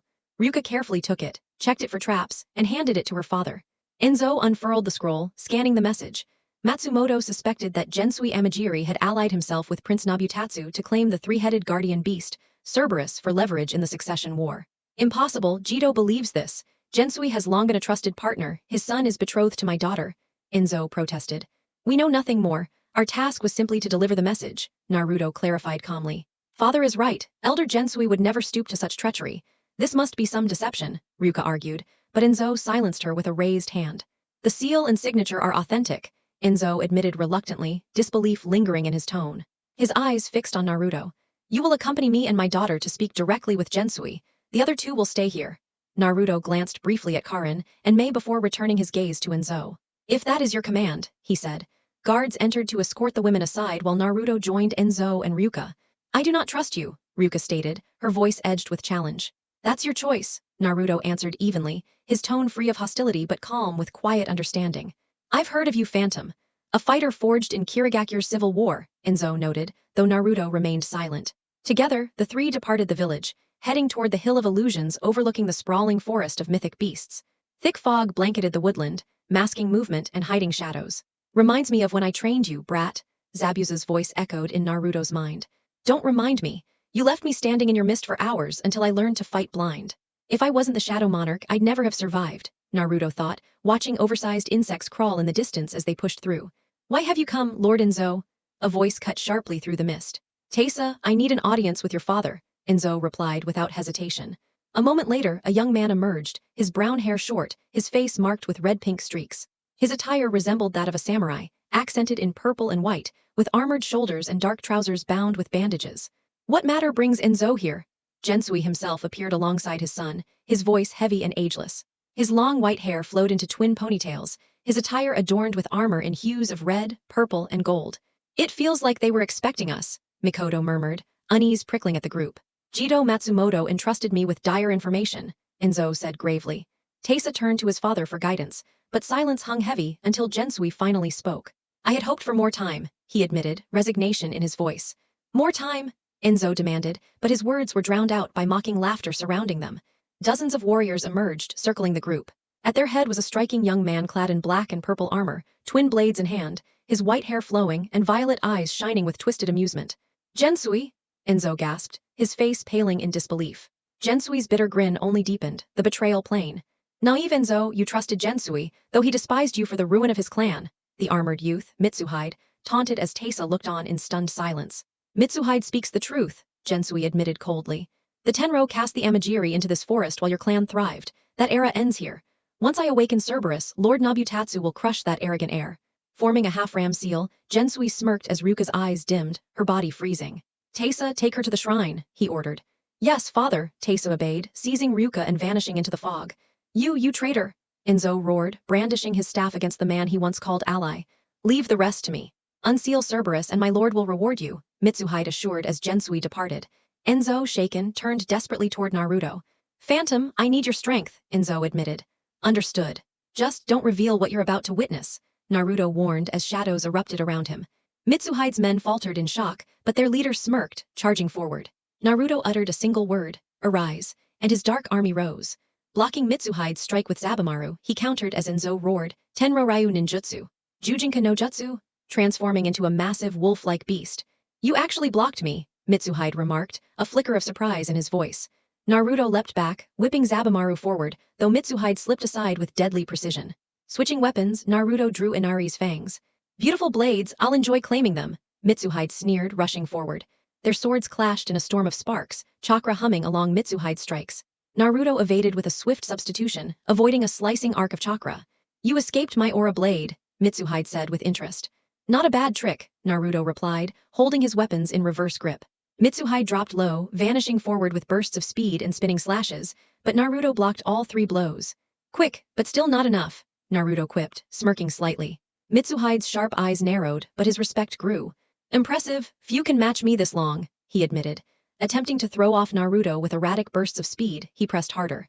But Naruto countered by thickening the mist itself, turning the battlefield to his advantage. Have you ever taken a life without making the faintest sound? Naruto's words drift eerily through the dense mist. Mitsuhide lets out a dismissive scoff, moving fluidly to counter Naruto's unpredictable movements. I enjoy hearing the cries of those I cut down, Mitsuhide responds coldly, deflecting Naruto's incoming strike with a swift sidestep. Good to know, Naruto replies calmly, landing a shallow slash across Mitsuhide's thigh, cutting through the protective armor as if it were nothing more than paper. He pierced my armor, Mitsuhide thought in disbelief, feeling the sting from the gash. You're probably wondering how I managed that. Naruto's voice echoes from everywhere at once as the mist grows thicker. Mitsuhide reacts instinctively, swinging with a blind backhand but striking only empty air. A low chuckle follows him. These blades aren't ordinary, the hidden blonde taunts. Before Mitsuhide can refocus, another sharp pain flares across his leg as Naruto slices it open and vanishes into the fog again. Let's play a game. I'll attack in 10 seconds, Naruto warns. 10, 9, 8, 7, 6, 5, 4, 3, 2, 1. Naruto appears before him. Mitsuhide brings his swords together in a scissor motion to sever the blonde's throat, but the figure dissolves into an illusion. Cheap tricks, this is nothing but child's play, Mitsuhide growls, though unease begins to creep into his voice. Almost, Naruto's chilling countdown begins again. 10, 9, 8, 7, 6, 5, 4, 3, 2, 1. His killing intent thickens the mist until it feels suffocating. Mitsuhide jerks in pain as a slash rakes across his back, and again Naruto slips out of sight. 10, 9, 8, 7, 6, 5, 4, 3, 2, 1. The voice now comes from his left. Mitsuhide swings wildly. Sword technique, wind cutter, Mitsuhide roars, spinning his blades in a furious vortex. For a second he believes he cut Naruto down, but the blonde's form crackles with lightning that surges back into Mitsuhide, shocking him. The countdown resumes mockingly. 10, 9, 8, 7, 6, 5, 4, 3, 2, 1. Naruto toys with him, each attack coming from directions Mitsuhide least expects. His wounds multiply, his patience thins. Face me directly, coward, Mitsuhide yells, his composure slipping, blood running down his face. Is that fear in your voice, Mitsuhide? I thought you were braver than this, Naruto whispers, sounding impossibly close. You damn wretch. Tricks won't win you this fight, Phantom. I'll cut you down and claim my vengeance. Mitsuhide snarls, swinging furiously despite his missing eye. Very well, I'll strike you head-on in 10, 9, 8, 7, 6, 5, 4, 3, 2, 1. Naruto's tone is heavy, yet resolute. Mitsuhide steadies himself, adrenaline rushing as Naruto charges. In desperation, he hurls both swords, one hidden behind the other, using the first to mask the second. This ends now, Mitsuhide roars. Naruto deflects the first, but the second drives into his left eye. The body collapses into water. What trick is this? Mitsuhide pants, frantically searching through the mist. Game over, Naruto's voice comes coldly. A dagger slices his throat. Staggering forward, Mitsuhide claws at the wound, but Inari's poison spreads quickly, bringing him to the ground lifeless. Rise, Naruto commands, releasing his aura to animate the corpses. His senses lock onto Enzo, who is flanked by Spot and a handful of soldiers. Go, you must stop Gensui. The prison of the three heads is up ahead, Enzo points urgently. I'll deal with him, Naruto says, ordering Spot to remain on guard. The tank grins as Naruto rushes into the forest. The hidden blonde carves through squads of Amagiri ninja with ease before arriving at a cave glowing red. Teysa blocks the entrance. "You will never halt my father's dream," Teysa shouts, but one wave of Naruto's bloodlust paralyzes him where he stands. "Your father's ambition will destroy countless lives." "I can't allow that," Naruto says, striding past the trembling Teysa. Inside, rivers of lava snake through the cavern, stalactites and stalagmites giving it a sinister feel. "A volcano," Naruto mutters, stepping carefully across the molten pools. "Indeed," Mikoto's voice answers. Naruto speeds forward, spotting Ryuka near a pedestal with a glowing blue orb, and beside her stands Gensui. "You're too late," Gensui bellows as the prison glows, then shatters with a burst of malevolent energy. Cerberus emerges as the explosion hurls Ryuka toward the lava, but Naruto catches her in time. "So this is the three-headed Cerberus," Gensui sneers as the monstrous beast towers above. Its lion body bears 3 heads, lion, wolf, and dog, its pale skin marred with violet patches, armored plates, spikes, and rows of jagged teeth. "Now 3 heads, serve Lord Nabutatsu, crush all who oppose him," Gensui cries in triumph, only to be devoured instantly by the very creature he sought to control. Cerberus roars, its body mutating, dark armor spreading across its form, spikes sprouting, its 3 heads elongating, teeth growing into terrifying fangs. What have I unleashed?" Ryuka whispers, panic and regret clouding her face. "Don't worry, I have allies who can match it." "Rise," Naruto commands. Aisabu and Inari surge into massive forms, facing Cerberus head-on. 6 shadow clones disperse, preparing heavy support, while one carries Ryuka to safety. Fireballs shaped like dragon heads erupt into the sky, and Naruto counters with blasts of his own energy. Aisabu slams into the beast, holding it as thunderclouds gather above. "Now then," Naruto thinks, molding chakra into the falling rain as his hands weave through a lengthy series of signs. Aisabu and Inari restrain the raging monster. "Secret art. Kamishini no Yari," Naruto roars, calling down a colossal white spear of lightning that tears through Cerberus' chest, the explosion lighting the cavern in a blinding flash. As the light fades, the beast lies dead, its chest smoldering. Naruto's glowing blue eyes shift to purple. "Rise," he commands, but nothing stirs. He focuses, repeating with more force, "Rise." The corpse convulses, then dissolves into ash, leaving behind only a towering shadow bound to Naruto's will.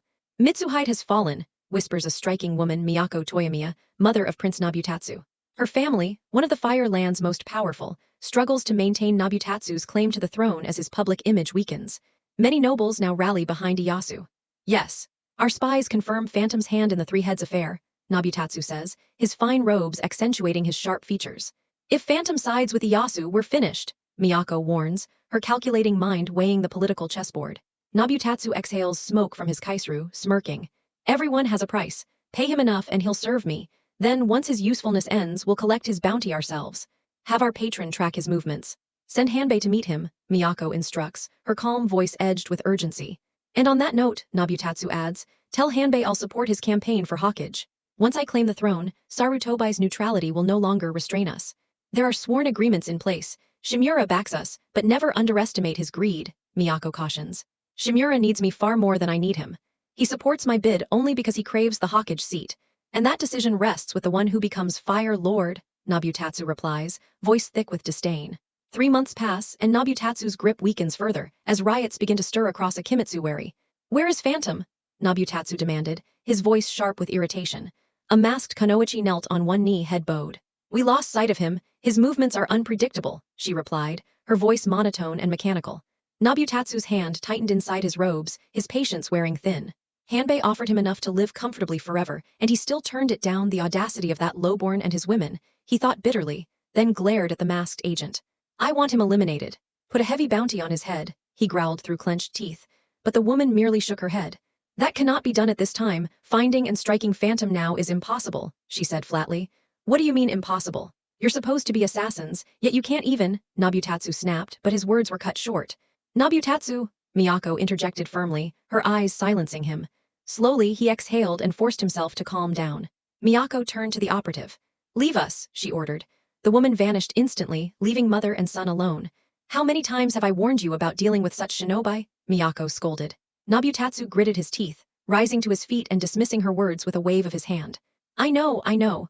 You've told me to tread carefully with them, but in the end, she's just a soulless weapon designed to follow commands," Nabutatsu muttered, already familiar with the masked operatives serving under Danzo Shimura. "Even so, you must not forget, her allegiance lies with Danzo, not you," Miyako reminded him sternly. "Then maybe it's time to pursue another path," Nabutatsu countered. His mother raised a brow. The snake Sanin Orochimaru, he added, making her eyes widen. Orochimaru, you'd entangle yourself with that serpent. Miyako's composed expression cracked, shock and concern showing clearly. He may be a snake, but one with strength and influence that even Danzo hesitates to oppose, Nabutatsu reasoned, already weighing the advantages such an alliance might bring. Miyako's shoulders lowered with a weary sigh. Just know this, working with Orochimaru is like dancing with a viper. Always be ready for the bite, she warned. Nabutatsu gave a slow nod, determination hardening his gaze. I understand the danger. But if it means reaching the throne, I'll accept it, he said firmly. Recognizing her son's unshakable will, Miyako reluctantly relented. Then go ahead, but do so with caution, she advised, her tone carrying both worry and trust. 4 aces, Naruto said, laying his hand down.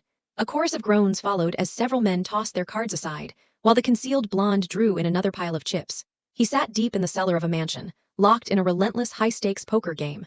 About a week ago, he, Karin, and Mei had been in Tanzakugai, where his winning streak in several casinos earned him an invitation here. Nearly 24 hours had passed, and he was still dominating. Not bad, Phantom, one of the men remarked, unable to hide his surprise. He was striking, with messy silver hair, sharp green eyes, dressed in a tailored black suit and white gloves. His smirk carried reluctant respect as he leaned back, studying Naruto with a mix of curiosity and challenge. Appreciate it, Naruto replied coolly. He wore loose white trousers secured with 2 black belts, leather shoes, and a black turtleneck. Over it, he had a sleeveless waistcoat patterned with circles and lightning bolts, topped with a white trench coat whose sleeves were rolled up, revealing blue and white tessellated cuffs. You look stunning in white, darling, Mikoto teased, though Naruto ignored her. 3 players soon dropped out, unable to cover their debts, one even offering herself to settle what she owed. So this is how nobles waste their fortunes, Naruto thought with faint disgust as the dealer shuffled again. His new hand revealed a 10 and ace of spades. He calmly pushed chips into the pot while the others followed suit, eyeing one another warily. Raise 10,000, the silver-haired man declared with a confident smirk, prompting an immediate fold from one player. 3 cards hit the table, king, queen, jack of spades. Royal flush, Naruto mused, expression giving nothing away. You're a shinobi, aren't you, Phantom? The silver-haired man asked suddenly. The air shifted, all eyes turning to Naruto. I dabble, Mr. Hickey, Naruto answered evenly. Hickey snapped his fingers and a burly man brought over a massive scroll. Hickey smirked. Picked this up at an auction for 100 grand, some kind of summoning contract.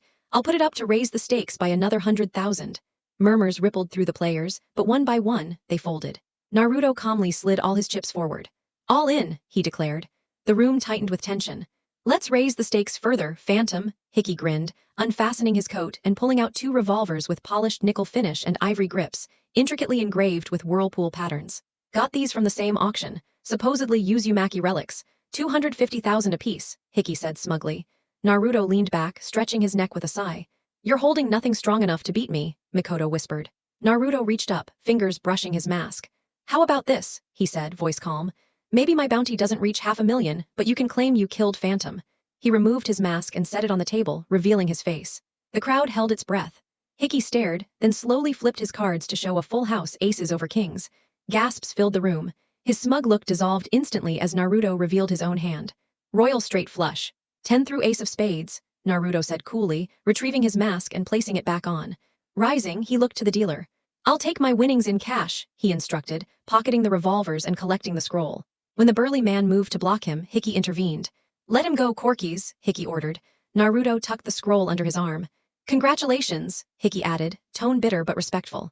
Thanks, Naruto replied, leaving with the scroll. After half an hour, he walked away from the mansion carrying a silver briefcase. But halfway down the road, Corkies and several masked men confronted him. Return Lord Hickey's property, Corkies demanded.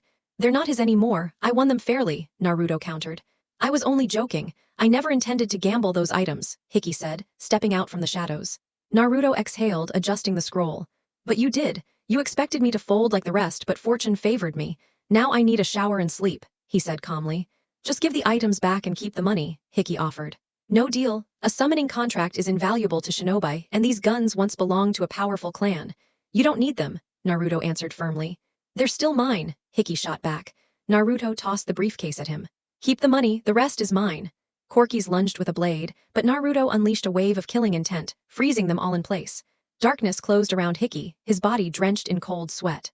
Why are you so desperate to reclaim these items? Naruto's voice echoed chillingly. They're mine, Hickey stammered, fear consuming him. Naruto's mask slipped away, revealing glowing purple eyes. Aunt Miko, he called, and Makoto's gaze bore into Hiki, forcing the truth from him. It spilled out. This had been Nobutatsu's second attempt to recruit the blonde against Ieyasu. This only makes me lean toward the second prince, Naruto remarked coldly. Kushina was right to distrust the late daimyo's sons, Mikoto muttered, eyeing the trembling Hiki with distaste. Then we're bound for Oeri, Naruto declared, turning his back on the shaken men and even leaving the money behind.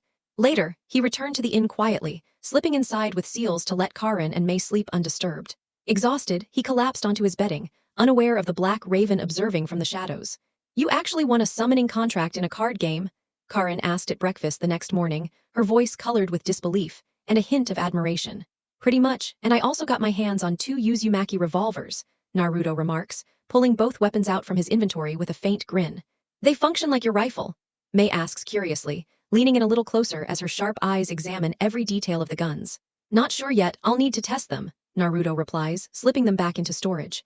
The trio finish their breakfast, check out of the inn and head back on the road, this time toward Oeri. Makes you think about what other prizes could show up in those games, Karin muses aloud, breaking the silence that lingers as they walk.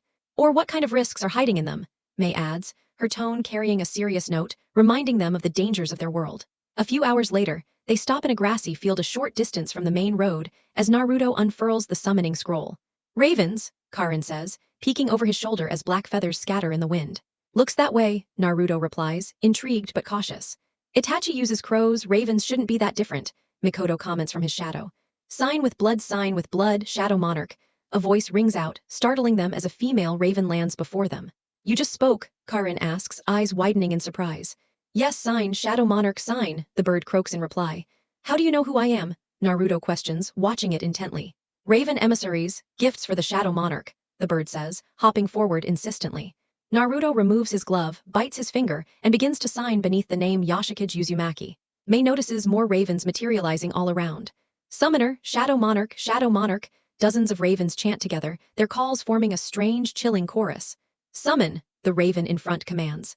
Naruto exhales, then runs through the hand signs, boar, dog, bird, monkey, ram. Kuchios no jutsu, he calls out, but in an instant he vanishes. He reappears in a shadowed forest, surrounded by whispers, growls, rustling branches, and the eerie chatter of unseen voices. Are you the new shadow monarch? A commanding voice echoes. The flapping of wings follows, and Naruto looks up to see a striking woman descend.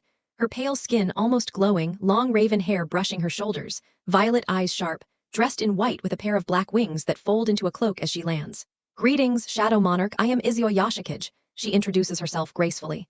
Yashikage, Naruto repeats, confused but curious, earning a nod from her. In memory of our last summoner, before the contract was stolen on the Black Day, she explains, motioning for him to walk with her. My children have been searching ever since. As they move through the dark woods, she explains that after Yuzushio's fall, her ravens hunted for the contract and watched over both Kushina and now him. We exist to serve the Shadow Monarch. Ravens excel at reconnaissance, espionage, and wielding matin. You'll even be able to see through our eyes, Izio says with quiet pride.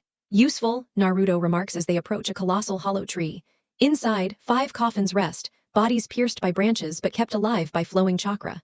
My children preserved them for the next monarch, Izio says reverently. She gestures to each in turn. First, a young man with brown hair and an eye patch clad in blue and black samurai garb. Date Masamune, she names him proudly. Next, a monk-like youth with delicate features.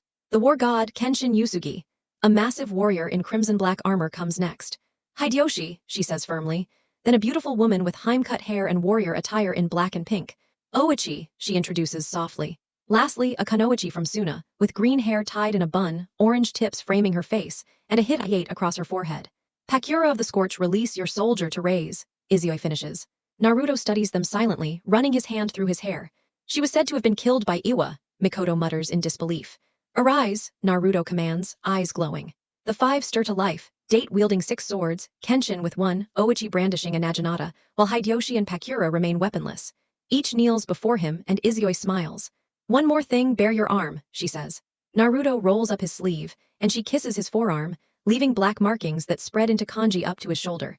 This summon tattoo channels your chakra to call forth my flock, she explains. He nods, dismisses the 5, and suddenly he's back in the field, the scroll open before him. Summoner returned, the raven caws.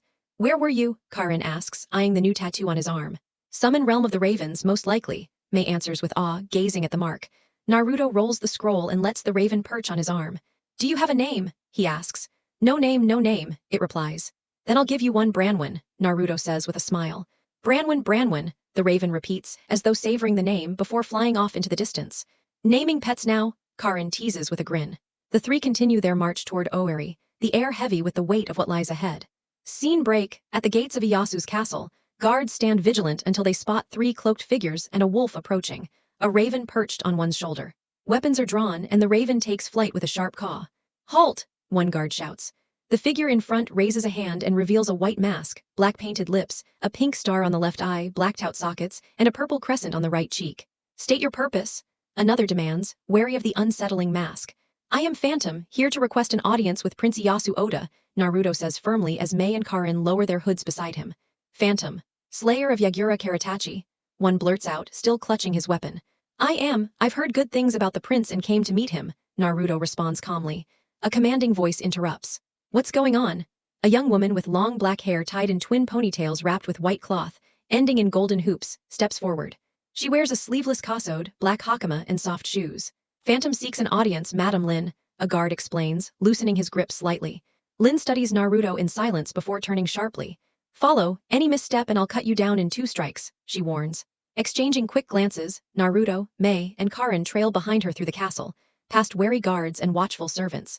They remove their cloaks and shoes when ordered, surrender their pouches, and are searched before being led into a meeting hall lined with tatami mats and lit by shoji doors. Sit there, bow when the prince enters. Do not raise your eyes until permitted, Lin instructs, pointing at the cushions before a low throne. Naruto sits first, Mei and Karin just behind him. What did she mean by 2 strikes? Karin whispers, stroking Blue's fur while adjusting her red-tied white shirt, black shorts, tights, and boots. Who can say, Mei murmured, her gaze drifting across the elegant chamber, trying to calm her nerves at the thought of meeting the prince. She wore a sleeveless black crop top, accented with a buckled choker at her neck, paired with black jean shorts. Dark blue straps wrapped around her thighs, with loose camo-style leg warmers layered over high-waist black tights. Over this, she had on an unzipped black jacket trimmed in purple, its tall collar and attached hood stopping just above her waistline. The jacket's length was marked by a full zipper, with purple filters on each side beneath the trim. Its sleeves ran all the way over her arms and ended in white, paw-shaped glove extensions. She must be formidable in battle, Naruto observed thoughtfully. His attire consisted of a long-sleeved dark blue shirt with graphic, bionic-style patterns down the arms. He wore a set of hybrid ninja cargo trousers with adjustable straps and tight ankles, along with a black trench coat featuring a high collar, its sleeves rolled to the elbows, and cuffs patterned in dark and light violet tessellations. The mood in the chamber shifted when the sliding doors to the right glided open without a sound. Anticipation thickened in the air as all 3 present lowered themselves in a deep bow, foreheads touching the mats, while Iyasu entered.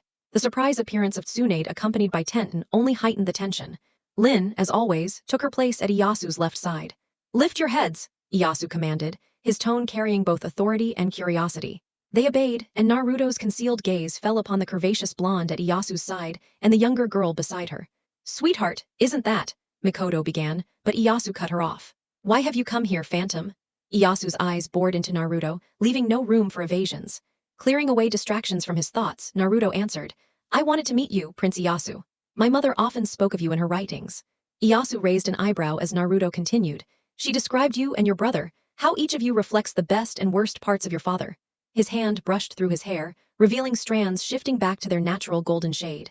That color immediately caught Tsunade's attention, recognition flashing in her mind. No, it can't be, she thought. The same suspicion flickered across her student's expression as well. Your elder brother, the first prince, tried to recruit me twice, Naruto went on, his voice carrying the weight of past encounters. Once with a lavish sum of money, and once through a poker game with everything at stake. He failed both times. So now you're here to see if I'll try the same, Iyasu remarked evenly. His hand restrained Lin from reacting as Naruto shook his head. No, I knew long ago I would stand with you because of my mother. Your brother didn't even bother to meet me, assuming only greed drives those near him. But your people fight for you willingly. Everyone we spoke to in your lands, especially here, spoke of the respect and dignity you show them. You don't hide in a fortress, you stand beside your soldiers. Naruto reached for his mask, then declared, which is why I Phantom no Naruto Uzumaki, the Shadow Monarch, will answer your call. His words stunned Tsunade and Tenten alike. F. Foxy, Tenten gasped, then quickly clamped a hand over her mouth, her eyes wide with disbelief. Why aren't you in Konoha? Iyasu pressed, curious as to why the Nine-Tails Jinchuriki wasn't among his own.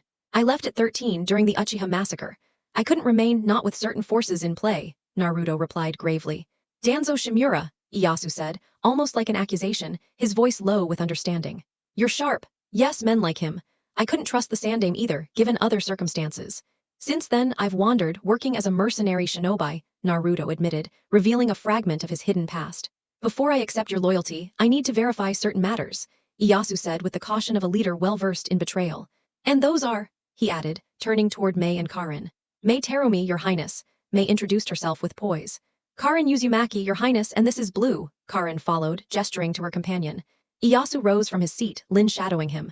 You may stay in my castle until my investigations are finished, he said. The three bowed low. Tsunade and Tenten lingered as Naruto brushed his fingers through his blonde locks. The older blonde soon rose, moving closer to sit before him, hazel-brown eyes locking with his blue ones.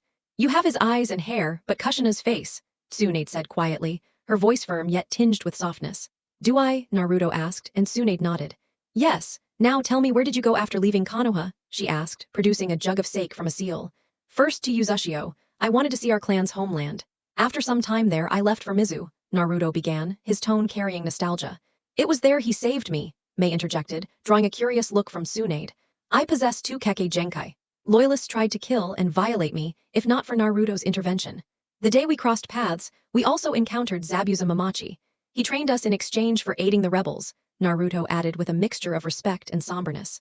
You killed Yagura Karatachi, and Phantom helped the rebels claim victory, Tsunade remarked, sipping her sake. Naruto inclined his head in confirmation. Naruto and Mei also rescued me. I was bound for a life of slavery, but instead I became their apothecary, Karin said softly, gratitude lacing her words. Fascinating. We'll need to exchange knowledge, Tsunade replied, sensing the depth of their shared experiences.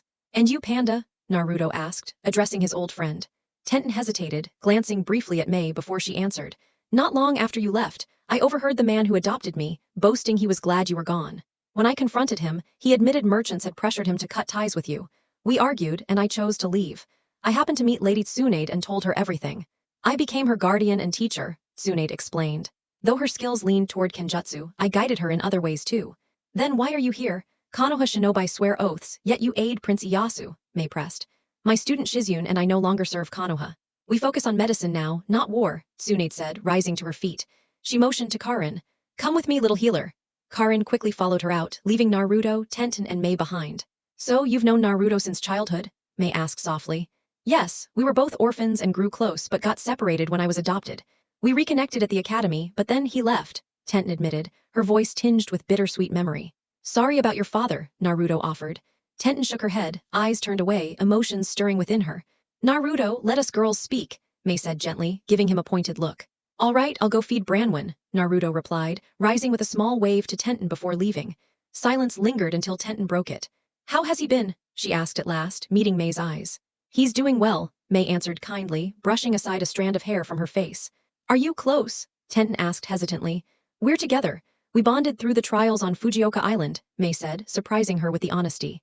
I see, Tenten stammered, torn by conflicting feelings. Mei tilted her head knowingly. Do you care for him? Mei asked. Tenten flushed crimson and Mei's sly smile revealed she understood. I don't know. But it doesn't matter, Tenten whispered. Does it? If you do have feelings I could share him, Mei replied calmly. Her words shocked Tenten. You're serious? Tenten gasped. Mei nodded. I am, you're his childhood friend. If you still feel something, explore it.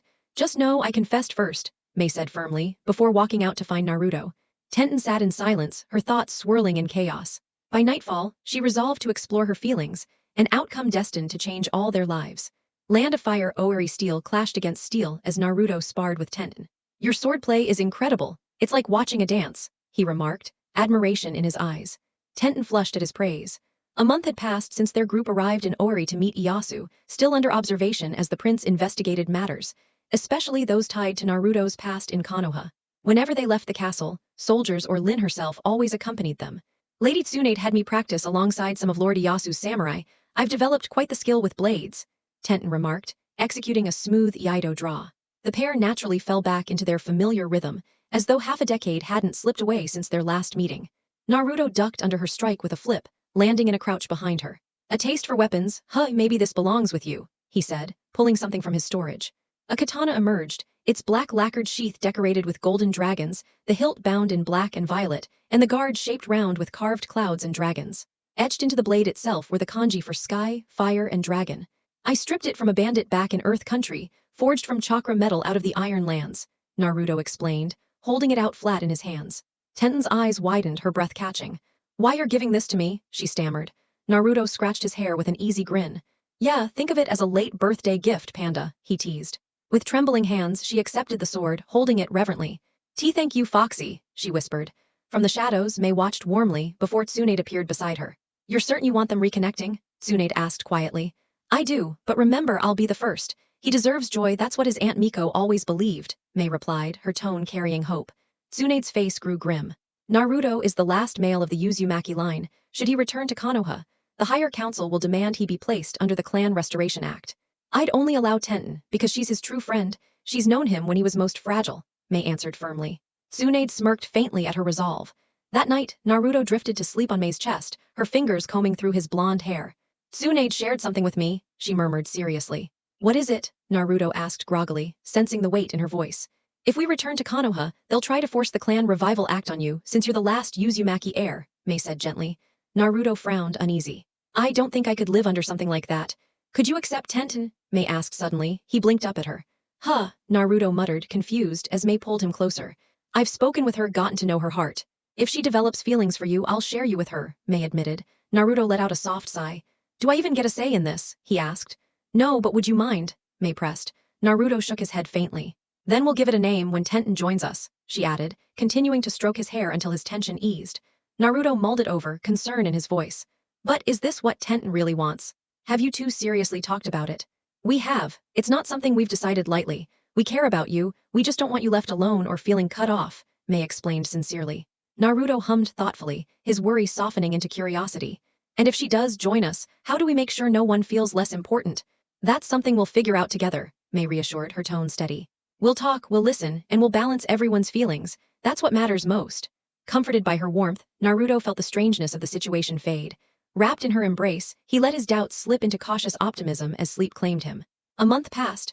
Naruto, Karin, and Mei grew comfortable in Oeri, free from restrictions. Each trained diligently, Karin and Mei under Tsunade and Shizune, while Naruto sparred with Mei and Tenten and studied Maten under Branwen.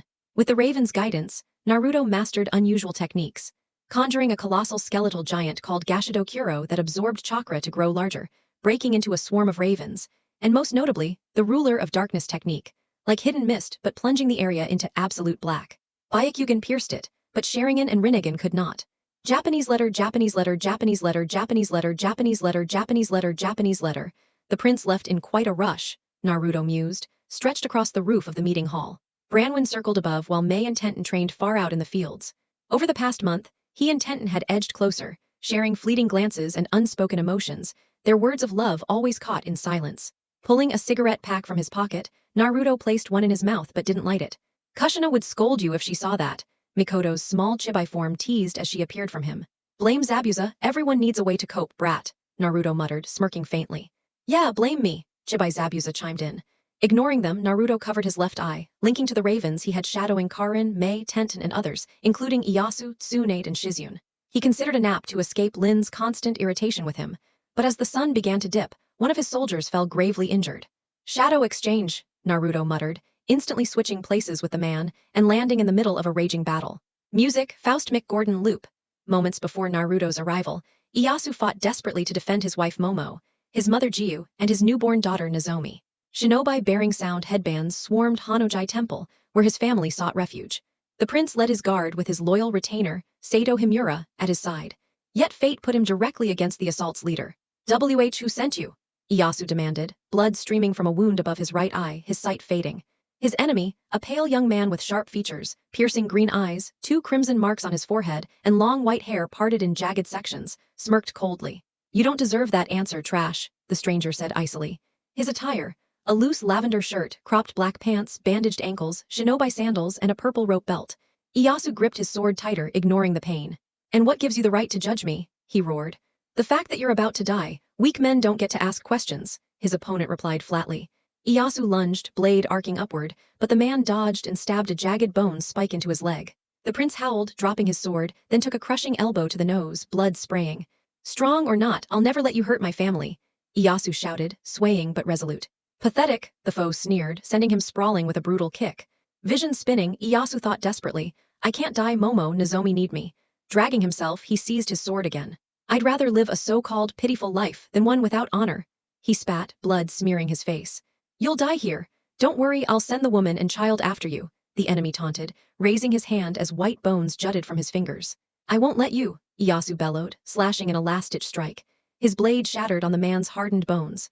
Stumbling back, his broken sword clutched tightly, blood soaking his face, he declared, even if I'm no shinobi, I will protect my wife and daughter. Then perish. Teshi Senden, the foe intoned, firing a volley of drilling bone bullets. Time slowed as Ieyasu stared at death approaching, until suddenly a shadowy figure stood in his place, Naruto having switched in at the last instant. What? Ieyasu gasped, his breath catching as Naruto suddenly replaced the fallen man. The enemy lunged at him, only to be hurled back through several trees with a simple sweep of the blonde's hand.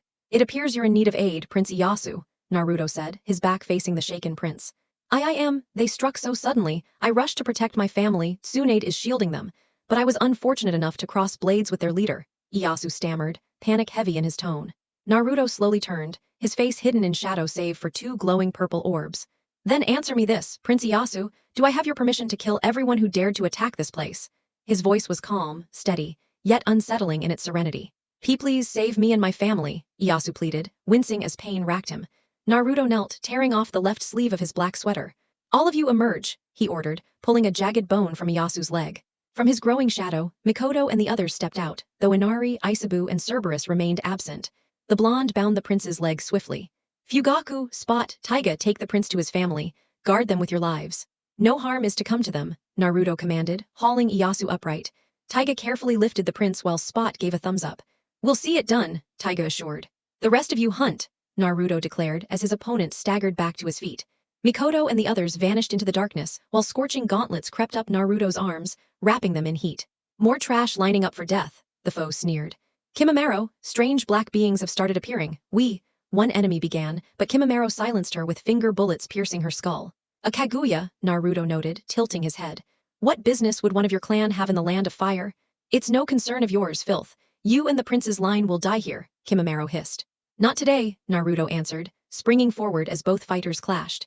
He spun into a 540 kick, dodged by Kimimaro, who countered with palm-thrusting bone spikes, only to strike nothing as Naruto dissolved into a murder of ravens. Kimimaro twisted, blocking a flying sidekick, but Naruto somersaulted and drove a fist forward, disrupting the air. Forced aside, the Kaguya retaliated with a flurry of bone blade swipes and vicious kicks. Your bones, that's the Kaguya's Keki Genkai, Shikitsamiyaku, Naruto exclaimed, ducking another strike. Yes, and they will be your grave, Kimimaro replied coldly, eyes narrowing. His taijutsu fast, sharp, deadly precise, Naruto thought, evading a split kick. He dodged my Yanagi no Mai, then let him see Tsubaki no Mai, Kimimaro decided, unzipping his shirt as his arm bone slid free, forged into a sword. This is a rare chance. I never encountered a Kaguya during my time in Mist, Naruto muttered, lowering his stance. Then facing me will be your last privilege, Kimimaro retorted icily, charging with blade raised. Their combat intensified, each strike clashing with brutal precision. Naruto unleashed a rapid six-jab combo, met by Kimimaro's sword parries and stabbing counters from shifting angles. A sudden concussive punch sent Kimimaro sliding back, only for Naruto to dart in and graze his cheek with Inari's poisoned fangs. Kimimaro's vision wavered, blood seeping into his eye, but black markings spread across his chest like tearing seams. Now you face true death. My clan's strength exceeds your imagination, Kimimaro vowed, the tattoo burning orange red as his speed skyrocketed. Naruto answered with ruler's authority, slamming him into the ground before dropping with a blazing gauntlet. Scorching bullet, he thought, hammering Kimimaro's spine and shattering the earth. Yet the Kaguya stirred, rising to all fours, his flesh darkening. No one, not even Lord Orochimaru, has seen this form, Kimimaro growled, his teeth jagged, eyes yellow with black sclera. 6 massive bone spines erupted from his back, a spiked tail lashing the ground as markings twisted across his face. Naruto summoned Inari's fangs, but Kimimaro tackled him, pinning him into a tree. Blood sprayed from Naruto's mouth before he buried poisoned blades in Kimimaro's shoulders, dispersing once more into ravens. That won't kill me, Kimimaro snarled.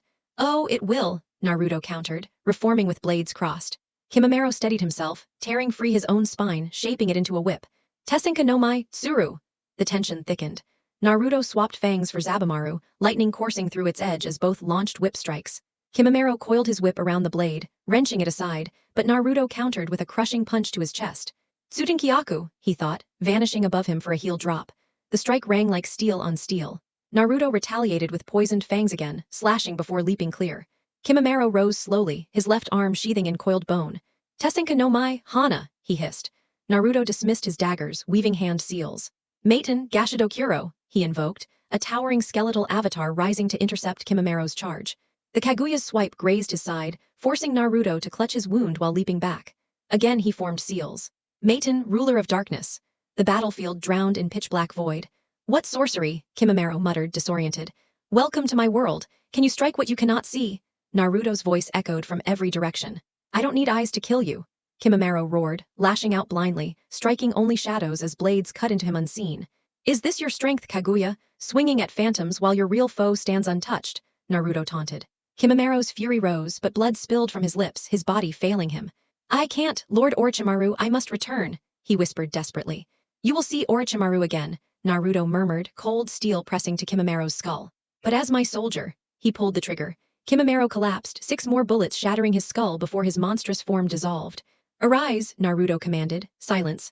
Arise, still nothing. Arise. At last, a dark hand reached from Kimamero's corpse, pulling forth a shadowy reflection of his transformed state. The new soldier knelt before its master. Scene break. Naruto winced as Shizun's glowing hands mended the wound at his side. Prince Ieyasu owes you his life, she said, seated on the temple steps with guards stationed nearby. The blonde had raised nearly all the fallen enemies with clones, though some stragglers had fled. Tsunade was here. I can only imagine the power she unleashed, Naruto replied, a faint respect in his voice. Perhaps so, but our priority was ensuring Princess Momo and her child were safe, along with tending to Prince Iyasu's wounds, Shizune stated, her voice calm but weighted with the seriousness of their circumstances, signaling she was nearly finished. The blonde adjusted his shirt, a silent gratitude visible in his expression for the care he'd received. Together, they entered the temple, where Ieyasu rested on his futon beside his wife's, Momo gently nursing their daughter Nozomi. Momo's long hair gleamed like freshly fallen snow with a faint pink hue, and her kind blue eyes softened her features. The infant mirrored her mother's beauty, but carried Iyasu's gaze. Naruto, thank you for saving not only me, but my family as well. Ieyasu spoke with genuine appreciation, though his words carried the heavy weight of what had nearly been lost. He speaks truth, Tsunade added while inspecting the bandages on his leg and forehead. What will be your course, my lord? This attack has the stench of your brother's hand behind it, Sato interjected, his tone cutting into the tense air. Tall and lean, with defined features and a cross-shaped scar marking his left cheek, his wolfish yellow eyes reflected a fierce sharpness.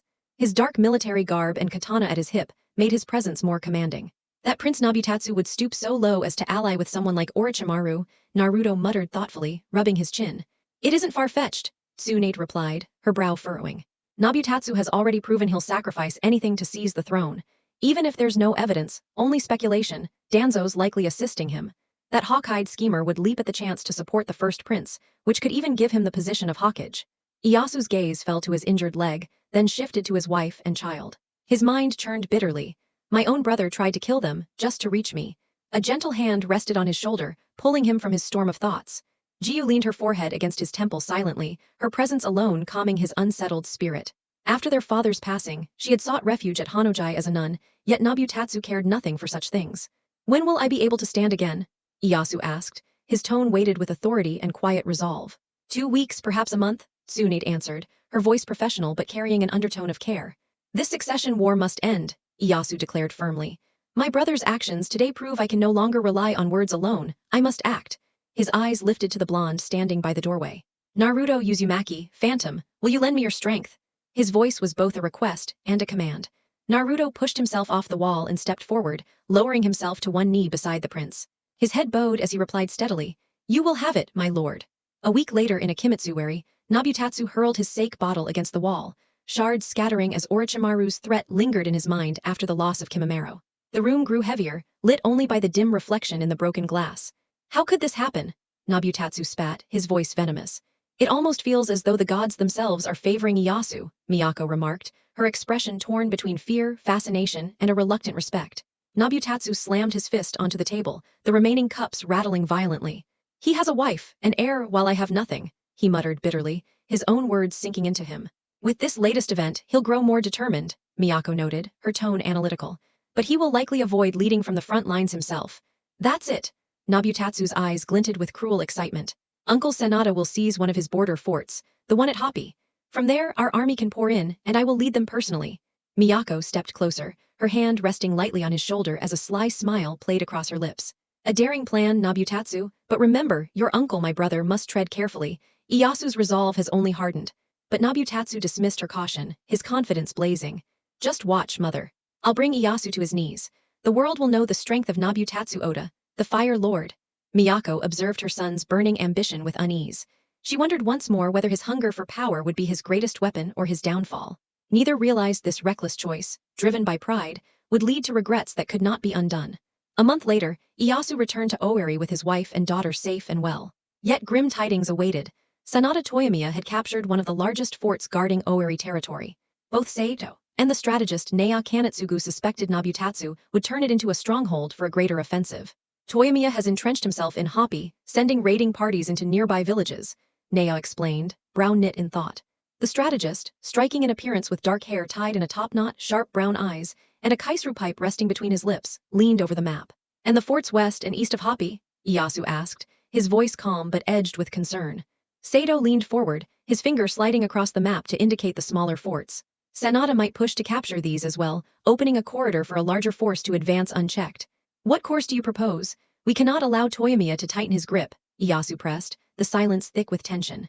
Sanada commands roughly 200 troops, alongside the Hinaka brothers, Naya replied. We should reinforce the smaller forts. Lin and her Onmitsukido can guard the east, while Saito takes command of the west. That leaves Sanada and the Hinaka brothers, the core of their force, Saito observed sharply. Even so, we strike at the serpent's head, Iyasu declared. You mean to kill Sanada? Saito asked. No, Iyasu shook his head. We capture him, and if possible the Hinaka brothers. Most of their soldiers are conscripts. With their leader in our custody, many may surrender. Capturing Sanada will also pressure Toyomiya. Miyako treasures her brother, Iyasu added. Or so it's said, Saito countered skeptically. Rumors claim she's had siblings and cousins slain before. Regardless, coordination is everything. Our attack on Hopi must be swift and precise, Naya concluded firmly. Which is why Naruto Uzumaki, Mei Terumi, and Tenten will accompany me, Iyasu ordered. That night, as Tenten searched through the forest for Naruto, Mei having told her he was training in the shadows, she found him atop a hill, seated in meditation with Branwen perched on his shoulder. The raven spotted her first and flew off with a caw of panda panda. The night air seemed colder as Tenten approached, her steps hesitant yet resolved. Mei had encouraged her to speak her heart several times over the past month, but each time her courage faltered. Naruto, she began softly before raising her voice, can I speak with you? He turned, his curious but welcoming blue eyes meeting hers as he rose to his feet, brushing the dust from his clothes. She loved those eyes, twin sapphires that blazed into amethyst when he wielded his monarch powers. His whisker marks, once her favorite feature to tease, were gone, though his cheeks remained sensitive. What's troubling you? Naruto asked gently. Tenten drew a deep breath, her heart pounding. I've been thinking a lot about us.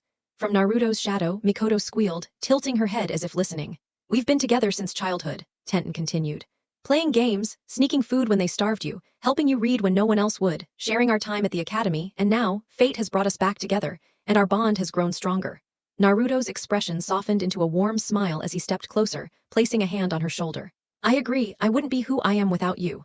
Relief and joy blossomed across Tenten's face. I know you have Mei, but I want to stand beside you, not just as a friend. I want to be someone who truly cares for you.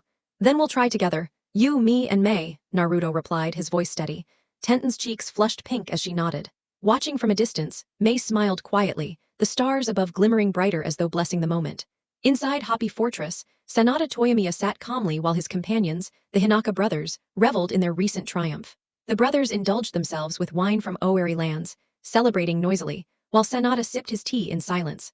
Their capture of the stronghold had gone without much resistance.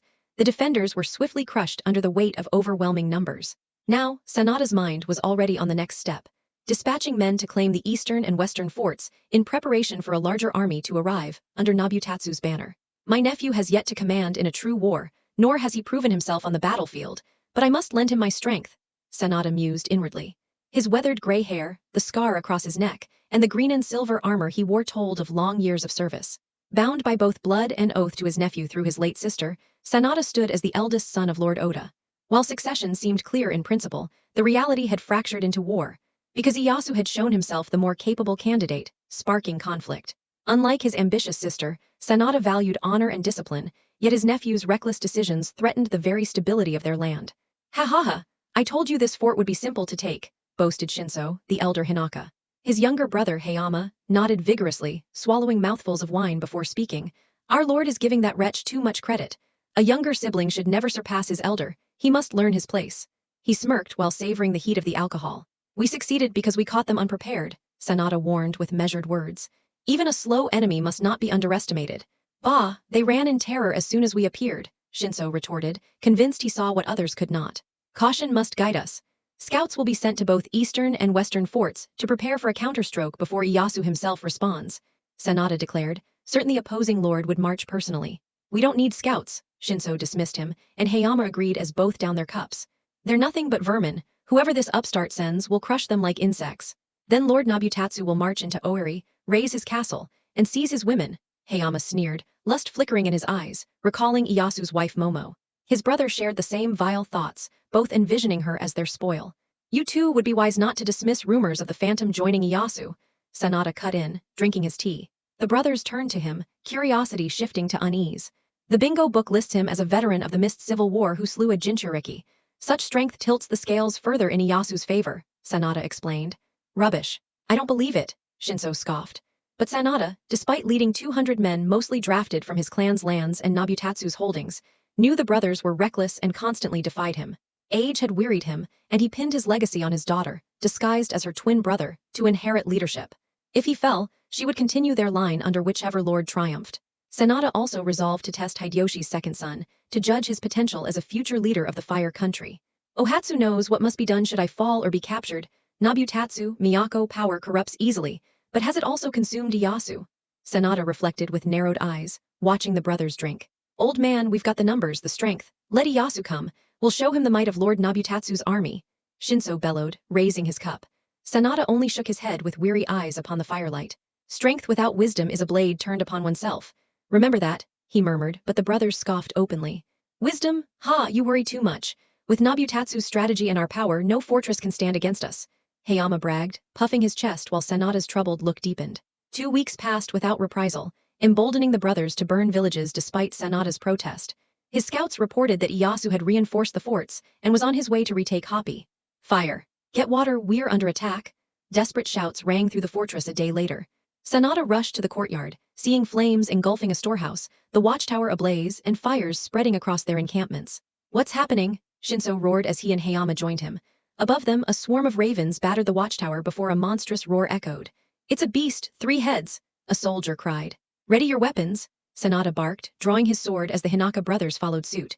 With a thunderous leap, Cerberus vaulted the walls, landing in a cloud of dust. Soldiers braced themselves as the creature's form rippled with black-violet energy.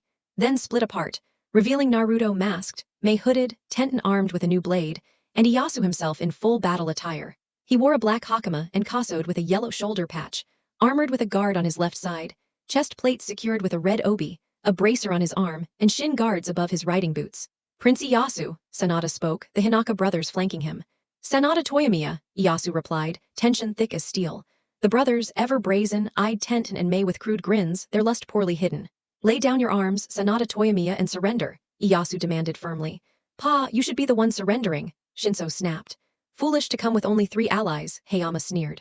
Naruto's black hair shifted in the breeze, his hidden gaze on the soldiers already aiming bows at them. The 4 of us are more than enough against the likes of you, Naruto mocked, his tone striking deep at the brothers' pride. Loose, Shinso suddenly roared, ignoring Sanada's cry to stop. Arrows shot forth, only to freeze in midair as Naruto raised his hand, grinning beneath his mask. You can have them back, Naruto taunted, sending the projectiles hurtling back while summoning more ravens. As Ieyasu charged Sanada, the brothers slashed at the swarming birds. Mei and Tenten leapt into combat while Naruto vanished, reappearing behind Hayama with his ivory weapon in hand. The samurai struck a raven shadow, but Naruto's shot rang out, blowing Hayama's head apart. Hayama! Shinso's cry was raw with disbelief and fury. Rage twisted him, his sword glowing crimson as he unleashed an invisible slash tearing toward Naruto. The masked warrior dissolved into a storm of ravens, reforming with blades in hand to confront him. You murdered my brother! Shinso howled, swinging wildly, but Naruto evaded. Meanwhile, Ieyasu clashed with Sanada, their blades sparking violently. Sanada's sword hand trembled as he tightened his grip. Impressive, Prince Ieyasu. Few have made my hand waver, Sanada admitted, respect and challenge in his voice. He saw Naruto luring Shinso away, but kept his focus on the prince. Their eyes briefly met in acknowledgement, granting Mei and Tenten space for their fights. It seems this old man must come to you, Sanada smirked, vanishing in a blur with Shukuchi. Ieyasu barely blocked in time, steel meeting steel with explosive force. The prince infused his blade with chakra, glowing blue, while Sanada's shone green. Sparks rained as they broke apart only to clash again, the rhythm of their duel intensifying. "You move with remarkable agility for one of your bloodline," Sanada remarked, eyes gleaming with warrior's respect. "And your mastery is undeniable, Sanada Toyomiya. It is an honor to cross swords with a man of your legend." Ieyasu returned sincerely, keeping his stance ready. Their words mingled with the clash of steel, embodying not just a duel of strength but a battle of ideals, power, respect, and destiny intertwined. "Amazing," Ieyasu thought, leaning back as another deadly strike missed his face by a hair. He countered with a heavy kick, forcing Sanada back. But the elder samurai closed the distance instantly, his blade slicing for the prince's throat. "A bold strike, Sanada Toyomiya, yet overconfidence often leads to defeat," Ieyasu remarked, deflecting the blow before pivoting to deliver a quick counter. Sanada ducked under it smoothly, lunging toward Ieyasu's chest and forcing him onto the defensive once again. Their blades clashed in a flurry of sparks, the rhythm of steel against steel echoing through the battlefield. "So predictable, am I?" Sanada smirked, evading another slash with a low crouch. "Or maybe I've only just begun." Ieyasu stepped back, using the brief pause to summon the Iron Reaver, slicing the ground apart with raw power. To his surprise, Sanada merely grinned, turning aside the attack with his scabbard, leaving the prince momentarily stunned. "In sheer technique, you are formidable but," Sanada spoke, his words hovering between praise and dismissal. He blurred forward, unleashing a storm of thrusts. Ieyasu blocked too, but the rest tore into him, armor deflecting some, though the force cracked his blade as he was hurled backward. "This ends here, Prince Ieyasu," Sanada declared, closing in with a gatatsu. But in the blink of an eye, Tenten appeared in his place, her blade intercepting the strike and shoving it skyward. Sanada narrowly slipped past her riposte while Ieyasu, clutching his wounds, staggered to one knee and looked up at the two facing off. "Tenten," he cried out. "You've spared the prince's life, though it may cost you yours," Sanada stated, lowering into a gatatsu stance. Tenten held her ground, grip firm on her sword, knuckles pale with tension. Sanada steadied himself as well, scrutinizing her with newfound interest. She was no mere stand-in, she was a true opponent. "Tenten, was it? You've certainly managed to surprise me," Sanada admitted, his tone laced with both respect and anticipation. His aura flared, radiating pressure across the field. Tenten steadied her breath, drawing chakra into her body as the clash loomed. Sanada surged forward with vicious precision, his attacks relentless. Tenten met them head-on, her reflexes razor-sharp, though each strike drove her further back. Steel rang out again and again, sparks scattering like fireflies in the night. "Your swordplay resembles the elegance of 1,000 cranes in flight," Sanada commented mid-attack, admiration audible even amid his fury. Breathless, Tenten shot back, "Pretty words won't save you, Sanada Toyomiya. I'll find the opening I need, just wait." She shifted into Tiyura Gasumi no Kami, eyes locked with his. Sanada avoided her swings with practiced ease, quickly recognizing her innate talent. She lacked the refinement of experience, but compensated with her shinobi instincts, strategizing mid-battle like a natural warrior. Was she taught by Sato Himura, or perhaps by you? Sanada wondered silently. Ieyasu, still kneeling, thought of his late mentor Watashi Hirohito, the man who had instructed both him and Tenten in Kenjutsu. With sudden force, Tenten launched a Ryukansen, aiming to finish the fight, but Sanada's keen eyes read every movement. He sidestepped the deadly arc, then lunged forward with killing intent. Tenten twisted aside, dodging the thrust, but unable to escape the sweeping follow-up that flung her across the ground. "Were you trained by Watashi Hirohito, master of Heighten Mitsurugarayu?" Sanada demanded. Clutching her bleeding side, Tenten's hand turned crimson. "Why yes," she answered, pain and pride mingling in her voice. Before Sanada could speak again, a blade struck the earth between them with a dull, final thud. All eyes turned as Naruto stepped into view, Shinso in hand, his aura radiating dominance. Sanada stiffened at once. Recognizing the weight of Naruto's presence, he drove his sword into the ground and knelt. "I yield, Prince Ieyasu," Sanada declared, his voice calm yet reluctant. Silence followed until Ieyasu, wincing in pain, asked, "Why?" "Because it is more honorable to surrender than to lead my men to certain death," Sanada replied, shifting his gaze to Tenten. "And to you, Tenten, I bestow the title of Sword Dancer for the bravery you've shown." His tone carried genuine respect. Tenten, caught off guard, lowered her sword with a bow. "Thank you, Sanada Toyomiya," she said solemnly. Japanese letter, Japanese letter, Japanese letter, Japanese letter, Japanese letter, Japanese letter, Japanese letter. Nobutatsu marches toward this fort. Ieyasu spoke after a heavy silence, inside the reclaimed stronghold. He, Naruto, Mei, and Tenten gathered in the fortress hall an hour after its capture.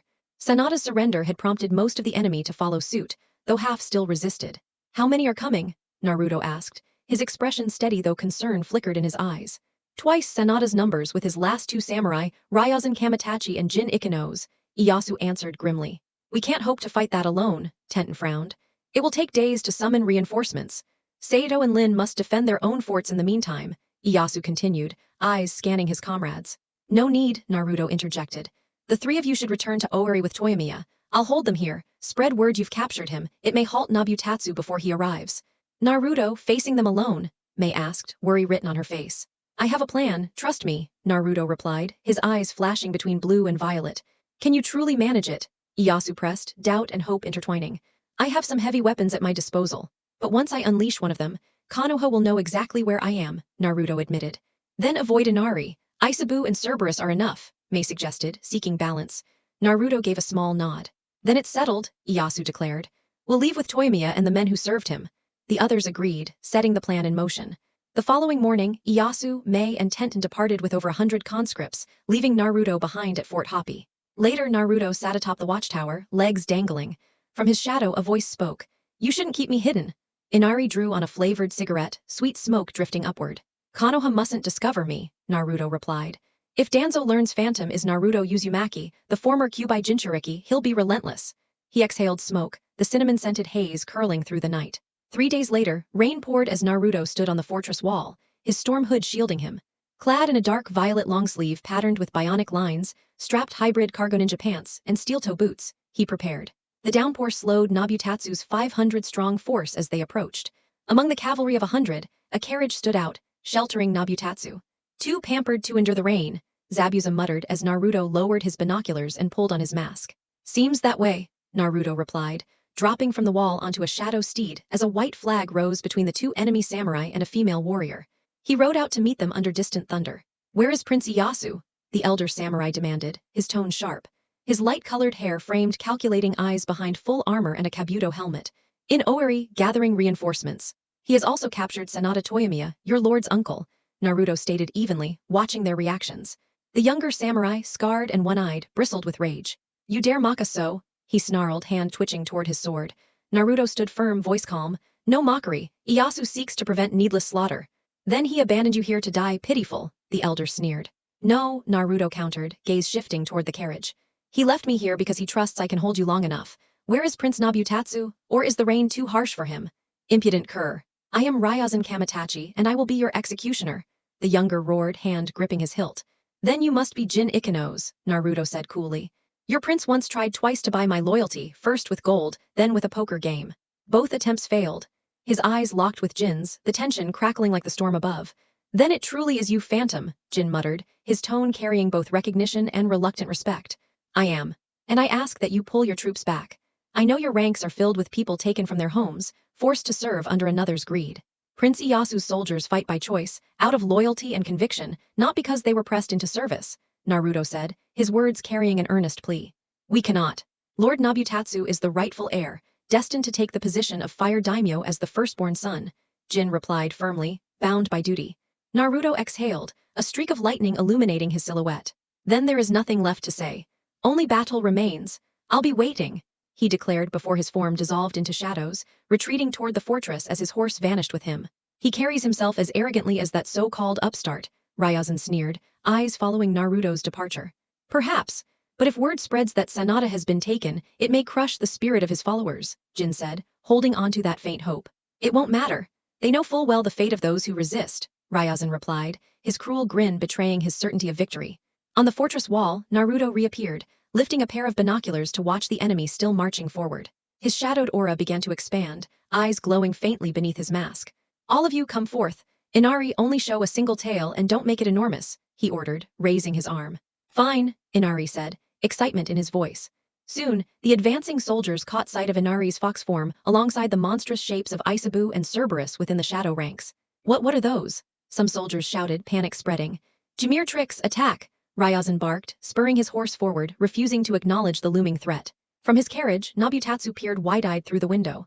Some genjutsu, shinobi illusions, he convinced himself, then waved his hand. Continue the advance.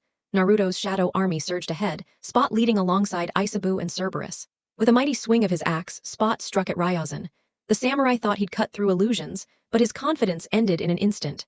His horse was flung aside, sending him tumbling into the mud. Before he could rise, Cerberus crushed him underfoot. Arrows and gunfire rained on the shadows but did nothing. Waves of water tore through the enemy lines, fireballs exploded from the Uchiha and Inari, and Zabuza with Amuri and Reiga shrouded the battlefield in suffocating mist. Blade art, blazing swallows!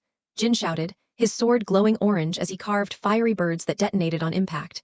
Though he felled some, enemy soldiers pulled him from his mount, forcing him to regain his footing. Amidst the chaos, Naruto suddenly appeared, having switched places with a clone, his twin daggers gleaming, hood discarded, thunder rolling above. Elsewhere, Date carved through men with his 6 blades, shouting with exhilaration. Kenshin streaked like a bolt of lightning, while Oichi danced gracefully, her Naginata slicing down foes in elegant arcs. Hideyoshi ripped up the ground with raw strength, and Pakura scorched enemies with miniature suns, leaving charred husks in her wake. You don't need to die for Nabutatsu's greed. His ambition will tear Fire Country apart and leave it prey to others, Naruto said, his arms crossing as he shifted his daggers into reverse grip. Even so, I swore loyalty. I must uphold it, Jin replied, assuming the Hasso stance. Naruto dashed in first, daggers flashing, but Jin swung powerfully, scattering the falling rain. Naruto slid beneath him, striking upward, but Jin leapt back with Shukuchi, then barely parried the relentless dagger strikes, sparks bursting with each clash. They separated briefly before leaping back in. Through Branwen's eyes, Naruto saw Nabutatsu's carriage fleeing. Coward, Naruto thought, dismissing his daggers.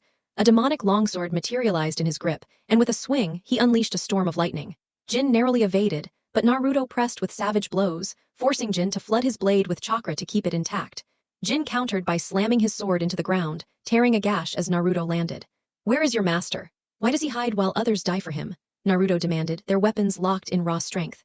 Blade art, scorching shockwave, Jin roared, blasting Naruto back. He sheathed his blade, crouching into a Batajutsu stance, chakra-focused.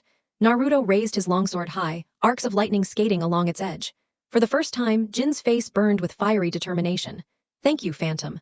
This old warrior has one last fight worth remembering. Secret sword, Inferno Gale, Jin unleashed, his draw creating a blazing tornado. Akuma Raryu no Tatsumaki, Naruto roared, slashing downward to summon a red-eyed dragon-shaped vortex that collided head-on with Jin's storm. The clash erupted in a shockwave as Jin was hurled back, slamming into the mud. Blood mixed with the rain as his blurred vision caught lightning spearing down from the heavens. Through the haze, he saw Naruto looming, sword resting on his shoulder. You fought well. I'd have welcomed a samurai like you among my ranks, but I'll not take that honor from you. Go to the Pure Land with dignity, Naruto said. Jin exhaled a faint smile before fading away. From the wreck of his overturned carriage, Nabutatsu crawled out, bleeding from cuts.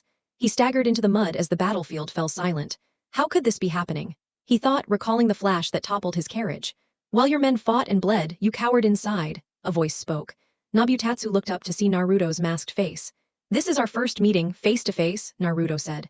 Nabutatsu tried reaching for a dagger, but an ebony shot from Naruto's hand struck the weapon aside. You wouldn't dare kill me, I am the first prince of Fire Country, Nabutatsu said, his fear failing to mask his defiance. You're right, I won't. Your fate lies with your brother, Naruto answered before knocking him unconscious with a swift, non-lethal strike. In the aftermath, Naruto's army secured the survivors, raising the fallen, Jin alone excluded. Naruto sealed the samurai's body to be laid to rest later. Nabutatsu alternated between rage, bargaining, and pleading as he was kept captive. 3 days later, Ieyasu arrived with his forces to see his brother imprisoned.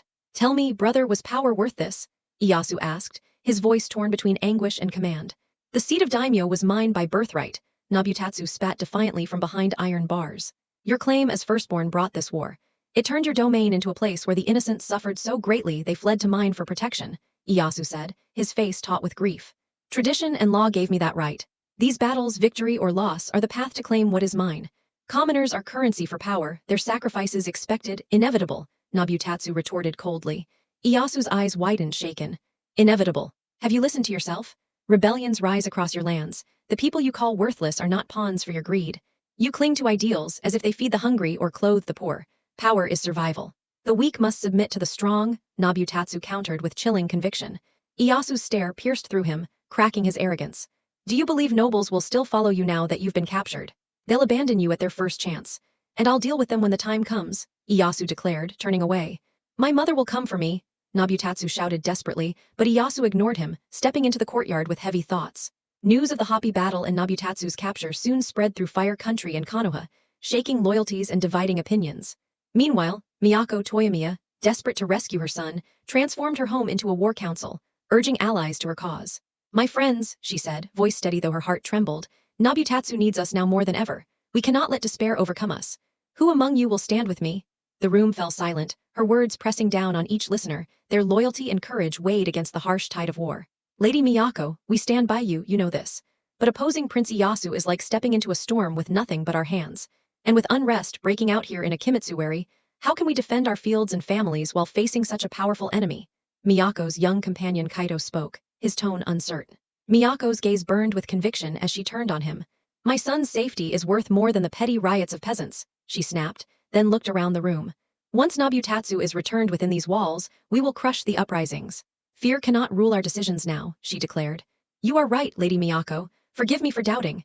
Your resolve in this darkness guides us forward. I will follow wherever you lead, Kaito said, lowering his eyes in shame.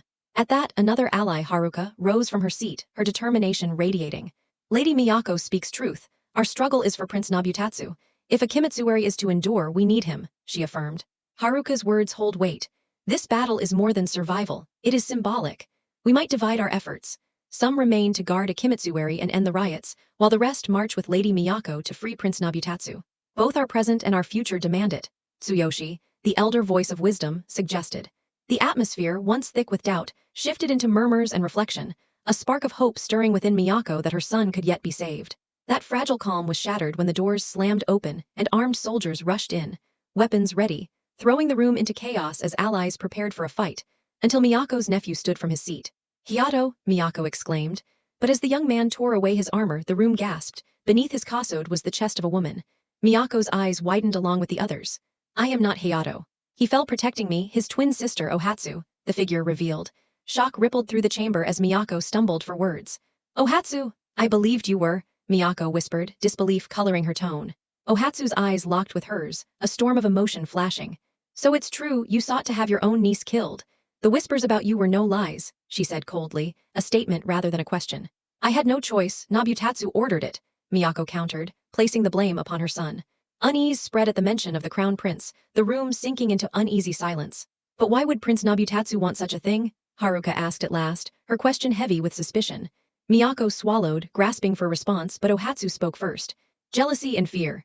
He feared the people of Akimitsuwari would see me as a rival to his throne, something he believed was his by right, she said with a piercing glare at her aunt. At that, Kaito, blinded by devotion to Miyako, lunged toward Ohatsu, violence clear in his intent. In a swift, practiced motion, Ohatsu drew a dagger from her sleeve. The strike was fluid, almost graceful, yet fatal. Kaito collapsed with his throat cut, lifeless before his body hit the floor. Ohatsu, you destroy everything as always, Miyako shrieked in outrage and horror. Ohatsu steadied her breath, dagger clenched tightly. Destroy? I am not the one who sought to murder family. You care only for Nabutatsu. What of your brother, my father, Sanada Toyomiya? She shot back, voice shaking though iron beneath. Rage twisted Miyako's face. My brother chose his path. He swore loyalty to my son, who will become fire daimyo, she spat, her words poisoned by delusion. Ohatsu's hand trembled as she clenched her fist. Destiny must be earned, Aunt Miyako. It isn't gifted through arrogance and delusion, she countered. How naive, Ohatsu. You know well that power and bloodline carve our fates, not dreams of earning them, Miyako retorted sharply. And yet it is those ideals that lifted Prince Ieyasu above Nabutatsu, Ohatsu pressed, her hand relaxing as she attempted to reason. Miyako laughed bitterly, the sound cold and hollow. The people may favor Ieyasu, but Nabutatsu holds the rightful claim. That is enough. Strength, lineage, alliances, those uphold this world. You'll learn soon enough, she sneered. Silence weighed heavy between them, thick with truths unspoken. Our people starve and suffer under Nabutatsu's rule. Bandits roam, missing nin spread chaos, even here in a Kimitsuwari while you ignore their cries, Ohatsu argued, voice breaking with frustration. Miyako scoffed. I care nothing for commoners, the lesser must serve the greater, it is the order of this world. Those too weak to protect themselves deserve no concern, she said with scorn, stunning her allies. It is for that very reason my father named me his successor. Guards, seize Lady Miyako. She will remain confined until she remembers her duty to all of Akimitsuwari, not just the so-called betters, Ohatsu ordered. Fury twisted Miyako's features as soldiers bound her. Ohatsu, my son will rise, and when he does, I will accept no apologies. All of you will kneel before Fire Lord Nabutatsu Oda, she screamed, her voice echoing as she was dragged away. Ohatsu faced the room, her stare sharp and cold as winter air. Now you must choose, she said, her tone commanding but not without empathy. Stand with Miyako in chains or stand with me to undo the ruin Nabutatsu has unleashed. Silence lingered, tense and heavy. I will aid you, Haruka declared firmly. Her choice was a beacon sparking courage. As will I, Akimitsuwari cannot survive if we turn on one another, Tsuyoshi added with seasoned gravity. Others nodded, pledging themselves as Kaito's body was carried away. Ohatsu gathered her allies, setting plans to mend the chaos born of arrogance. Meanwhile, Konoha's council convened, their duty-bound oaths forbidding interference in the Fire Daimyo's succession struggles. Tension filled the chamber until the third Hokage cleared his throat. Second Prince Ieyasu Oda has captured First Prince Nobutatsu Oda and scattered much of his army, Hiruzen reported, silencing the room. Has Prince Ieyasu claimed a Kimitsuari? Tsume asked, her voice laced with concern, her warrior's instincts focused on strategy. Number Ohatsu Toyomiya has secured a Kimitsuari, Hiruzen answered carefully, knowing the implications. Ohatsu Toyomiya, not Hayato Toyomiya, Choza muttered, surprise mingling with thought. Hiruzen nodded. It seems Ohatsu disguised herself as her twin brother, he explained. The council sank deeper into silence, the Toyomiya family's turbulence now shaping the broader political landscape. The balance in Fire Country has shifted. Prince Iyasu's victory over Nobutatsu carries serious weight, Shikaku noted grimly. Indeed, though we have honored our oaths, we cannot ignore what this victory means, Hiruzen said, smoke curling from his pipe like a phantom serpent. Prince Ieyasu shows strategy and compassion for the people. Yet this figure, the phantom, raises troubling questions. We must learn who this ally is, Koharu said firmly. Agreed. The phantom aided rebels in Water Country, now he aids Ieyasu. Perhaps Water seeks to use him as their pawn, Hamura speculated. I've set Jirya to investigate. His agents learned Phantom separated from the rebels after Mangetsu Hazuki became Mizukage, Hiruzen said, deep lines of thought etching his face. We need more answers. With Tsunade and her apprentice siding with Ieyasu, even if only in medicine, they still bolster his cause, Danzo said, suspicion sharp in his voice. Tsunade renounced her Sanin status and her clan rights, save her compound. She and Shizune are not fighting, only healing, Hiruzen defended with respect, though the council remained divided. Even so, their influence is dangerous. We cannot overlook Tsunade's weight, her skills alone make her a threat, Danzo pressed, fingers tapping his chair. Hiruzen nodded gravely. Yes, which is why we watch closely, prepare for any shift. The succession war nears its end, and we must be ready for any outcome, he said. Whether stability or deeper turmoil comes, the Fire Lord's rise will decide Konoha's place. If we misstep, we risk everything, Hayashi warned, already weighing strategies for his clan. The council deliberated, the war's shadow heavy over their words. Nearly an hour later, Danzo sat alone in his hidden chamber, reading fresh intelligence on Nobutatsu's campaign at Hoppy. With each line, unease gnawed deeper at him. Shadow operatives? Danzo muttered while crushing the paper in his hand. Could it be that Kushina Uzumaki somehow transferred her abilities to the Jinchuriki? If that were true, it would explain why so many of his own agents had been killed before suddenly vanishing. The Elder of the Shadows felt trapped. Everything he had been scheming toward was slipping away right before his eyes.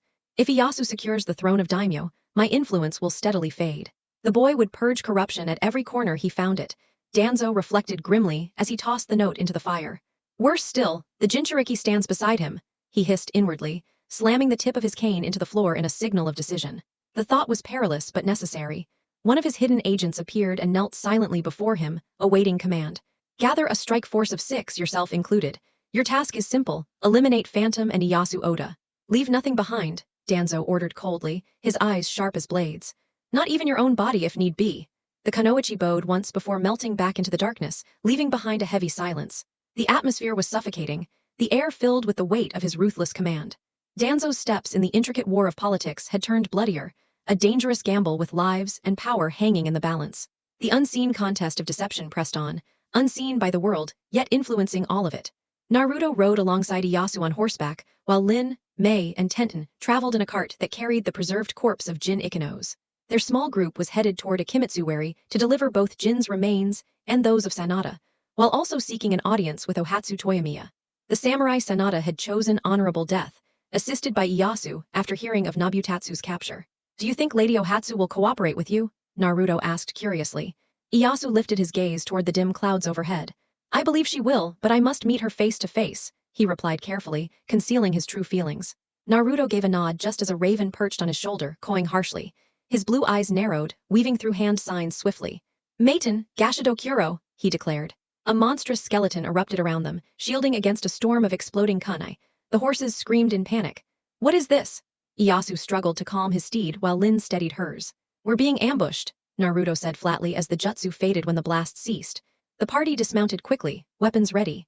Naruto drew his rifle, eyes sharp, while Lin guarded Iyasu's back and Mei with Tenten moved to cover the sides. They conceal themselves, but not from my unkindness, Naruto growled, spinning to the right and firing. His bullet grazed an approaching figure who halted in shock. Kunai rained again but Mei slammed her palm to the earth, raising a stone barricade.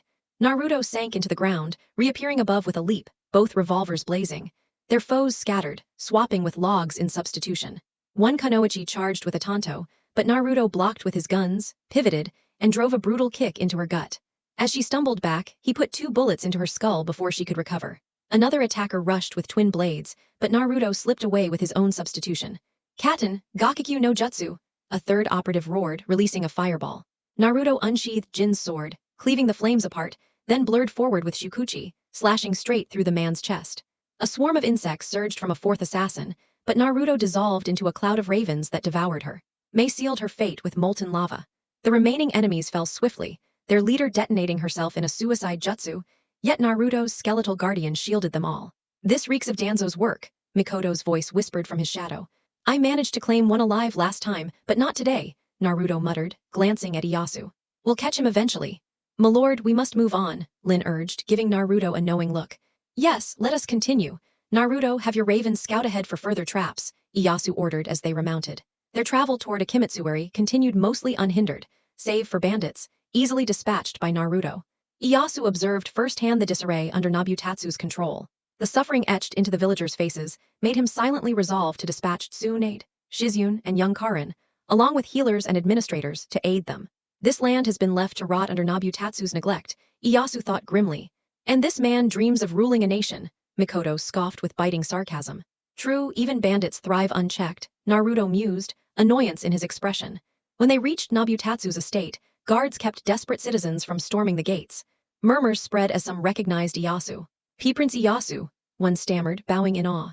Yes, I have come to meet Ohatsu Toyomiya, Ieyasu declared firmly, though his eyes softened at the suffering crowd. Return to your homes, he instructed gently yet with command, and the people reluctantly dispersed. The convoy entered the castle grounds as a guard rushed to fetch Ohatsu. She soon appeared, a youthful figure with short black hair, a face delicate enough to pass for either gender, clad in light armor that bore her lineage. Prince Ieyasu, Ohatsu greeted, bowing deeply. Ieyasu guided her to the wagon, unveiling her father's arms, armor, and ashes, along with Jin Ikenos's body. Her knees nearly buckled at the sight, though she had braced herself for this day. He fell with honor, as a samurai should, Ieyasu said quietly. She nodded slowly, summoning attendants to carry the remains. She and Ieyasu then withdrew to discuss matters privately, Miyako's death by poison, retainers abandoning their post, and nobles scattering. By the end, Ieyasu promised to appoint her as Jito of Akimitsuari, to bring medical relief, and to unleash Naruto against the rampant banditry. His growing army expanded by another 100 souls in the process. Land of Fire capital, Ito Hash, you look handsome in a suit, sweetie, Chibai Mikoto teased with sparkling eyes. Naruto, dressed in a black three-piece suit with a purple shirt and tie, stood among the nobles. His mask was gone, violet contacts covering his natural eyes as guests admired his appearance. I suppose so, Aunt Miko, Naruto muttered, brushing his cheek. It had been 5 months since Nabutatsu's defeat at Hoppy, and 2 since Ieyasu's crowning as Fire Daimyo. When Ieyasu had marched on Edo, there was no battle. His father's general, Kagekatsu Kurigane, had welcomed him. Once Nabutatsu was captured, most opposing nobles fled. Look, Tenten, Naruto cleans up well, Mei chuckled, sipping champagne. Her auburn hair flowed freely, and she wore a flowing indigo dress with detached silk sleeves and long gloves. Tent herself wore a white-pink cheongsam with floral designs and short sleeves, paired with gloves.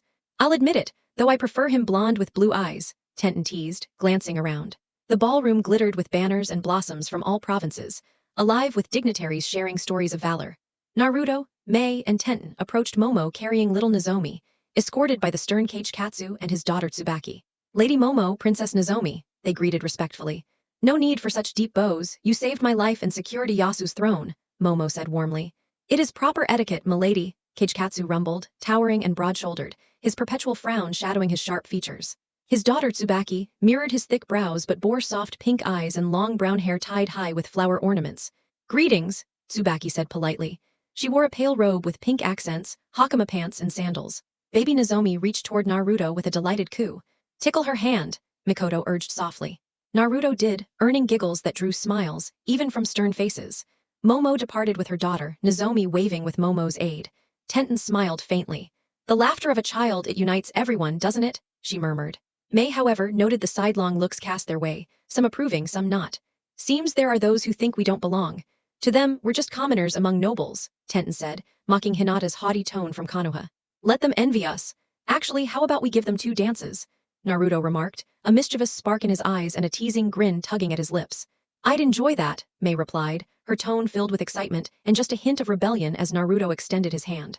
Together, they stepped onto the floor where the orchestra's melody drifted gently.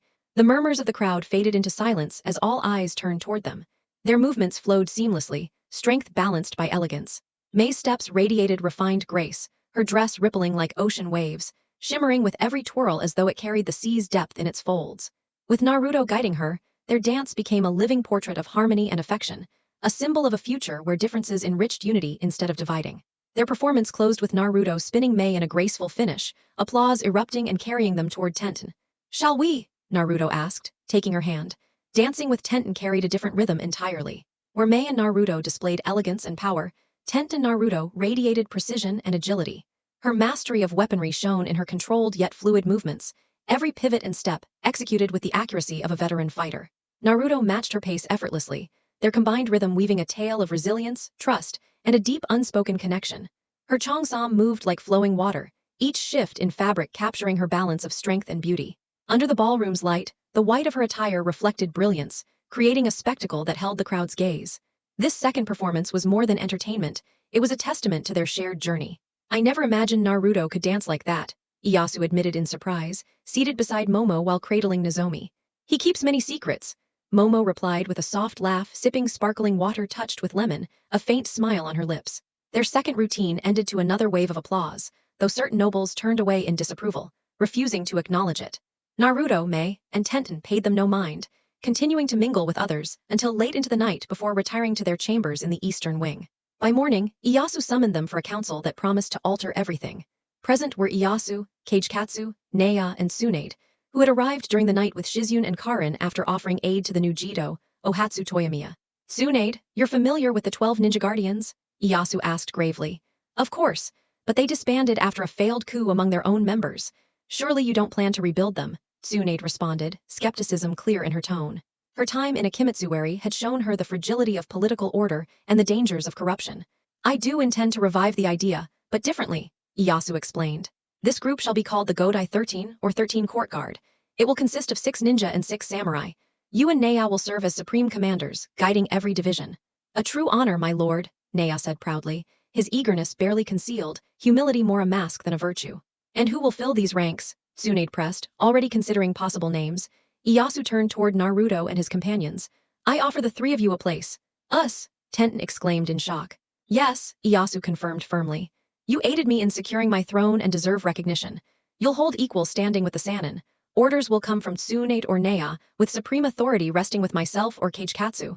He then faced Tsunade. "You will regain what was stripped from you to serve me, Lady Tsunade. Shizune will share the same.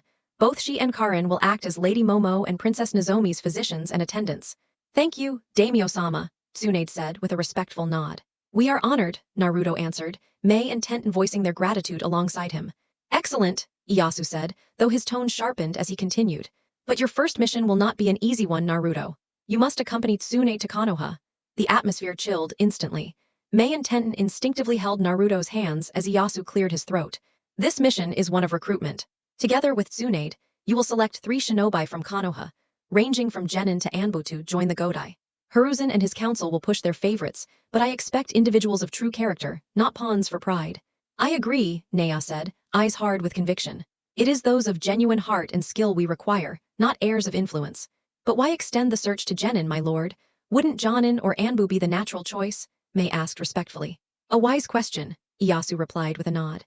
"Yet often the true diamonds lie hidden among those not yet polished. Genin and Chunin may possess overlooked potential or rare abilities. Jonin and Anbu, in contrast, are sometimes shaped by politics or self-interest." Nea leaned forward, pipe in hand. "Samurai also embody the values we seek: discipline, honor, relentless training. Among them we'll find warriors who prize the realm's safety above ambition." "That perspective is refreshing," May admitted, her respect for the plan growing. "Exactly," Ieyasu said. "We must look beyond appearances, to those willing to surpass limits. They are the ones who shape the future." The weight of his words settled across the room. Each leader understood the trials awaiting them, yet also the importance of their charge. "You depart in 2 weeks," Ieyasu concluded. "Special uniforms and watches will be crafted to mark your station. Konoha will be notified of your arrival. Naruto, you may reveal yourself to the Hokage or remain as Phantom." Naruto simply nodded. Later, Naruto, May, and Tenten encountered Karin and explained her new position. I'm to serve Lady Momo as a lady-in-waiting," she stammered. That's right, Mei said proudly. Together they celebrated in Edo, though Naruto was eventually thrown out of an all-you-can-eat restaurant. He only laughed. Didn't think I'd ever get banned from eating. Guess there's a first time for everything, he joked. You do eat like a bottomless pit, Makoto and a few shadows teased. Karin, still dazed by the news, muttered, a lady in waiting. I have so much to prepare. I've always been on the sidelines, now I step into something I never dreamed of. Naruto ruffled her hair while Mei placed a steadying hand on her shoulder. You'll excel, Mei assured. Your compassion and strength will make you perfect for the role. And hey, Tenten added with a grin, you'll even get to spend time with baby Nozomi. Karin's eyes lit up, a real smile breaking through. That's true. That would be wonderful. The four spent the following 2 weeks preparing for their new paths, especially Karin as she embraced her unexpected future. Japanese letter, Japanese letter, Japanese letter. Meanwhile in Konoha, Hiruzen convened the council once more, this time to address the letter from Ieyasu, the newly crowned fire daimyo. His victory and coronation had become the talk of the nation. As you've read, Hiruzen began solemnly, the formation of this Godai 13 marks a significant shift. Our neutrality was bound to the fire country's daimyo. Now, under Lord Ieyasu, we must reaffirm our allegiance. This Godai 13 will be commanded by Tsunade Senju and Nea Kanetsugu, Hamura noted, acknowledging the respect both names carried. Shikaku, hands steepled, leaned forward thoughtfully. A force blending shinobi and samurai, this has never been attempted. The implications are vast. It may be a move to balance power, or perhaps a new method of governance altogether, Inoichi suggested, his tone measured, hinting at the layers beneath the decision. It could just as easily stand as a sign of a new age, one where separate martial traditions learn to work together, which may pave the way for stability or a stronger defensive force for the land of fire, Choza remarks, his tone calm but firm, drawing nods from several present. Much like our shinobi ranks, samurai require years of rigorous training, which explains their limited numbers beyond the land of iron. Or perhaps this is intended to show strength. Either way, it would be unwise for Konoha to ignore the possible consequences of this formation, given that we remained neutral, Tsum says, her commanding voice pulling the focus of the council. This aligns with Konoha's sworn duties. We are bound to the throne, and whoever occupies it, Hiruzen adds, his conviction reinforcing their oath of service. Hayashi, calm but pensive, narrows his eyes before speaking. We must account for every outcome. Lord Iyasu's coalition could prove a valuable ally, or an adversary we cannot afford to underestimate. Our answer must be calculated. His reasoning earns murmurs of agreement, and both Koharu and Hamura nod in unison. This marks the dawn of a different era, one where strength and diplomacy cannot be separated, Koharu emphasizes, underscoring the duality ahead. A coalition under Tsunade and Kanetsugu has the power to reshape international balance. We must remain alert, Hamura adds gravely.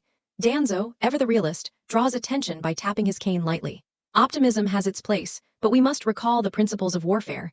New alliances can cut both ways. This Godai 13 may appear beneficial, but I see it as a potential threat. I find it difficult to accept the sudden creation of such a force, especially with Tsunade at its helm. She abandoned her vows to Konoha once, and now leads this new power. Can we really entrust ourselves to someone who once forsook her village? His words ripple across the room, causing discomfort among shinobi and merchants alike. Danzo, your caution is noted, but suspicion alone is not a foundation for policy, Hiruzen cuts in. Yet the prudence of vigilance and readiness, as Danzo suggests, cannot be dismissed, Hamura supports. Our stance must be carefully built. Learning their goals may serve as our most effective opening move, Danzo replies.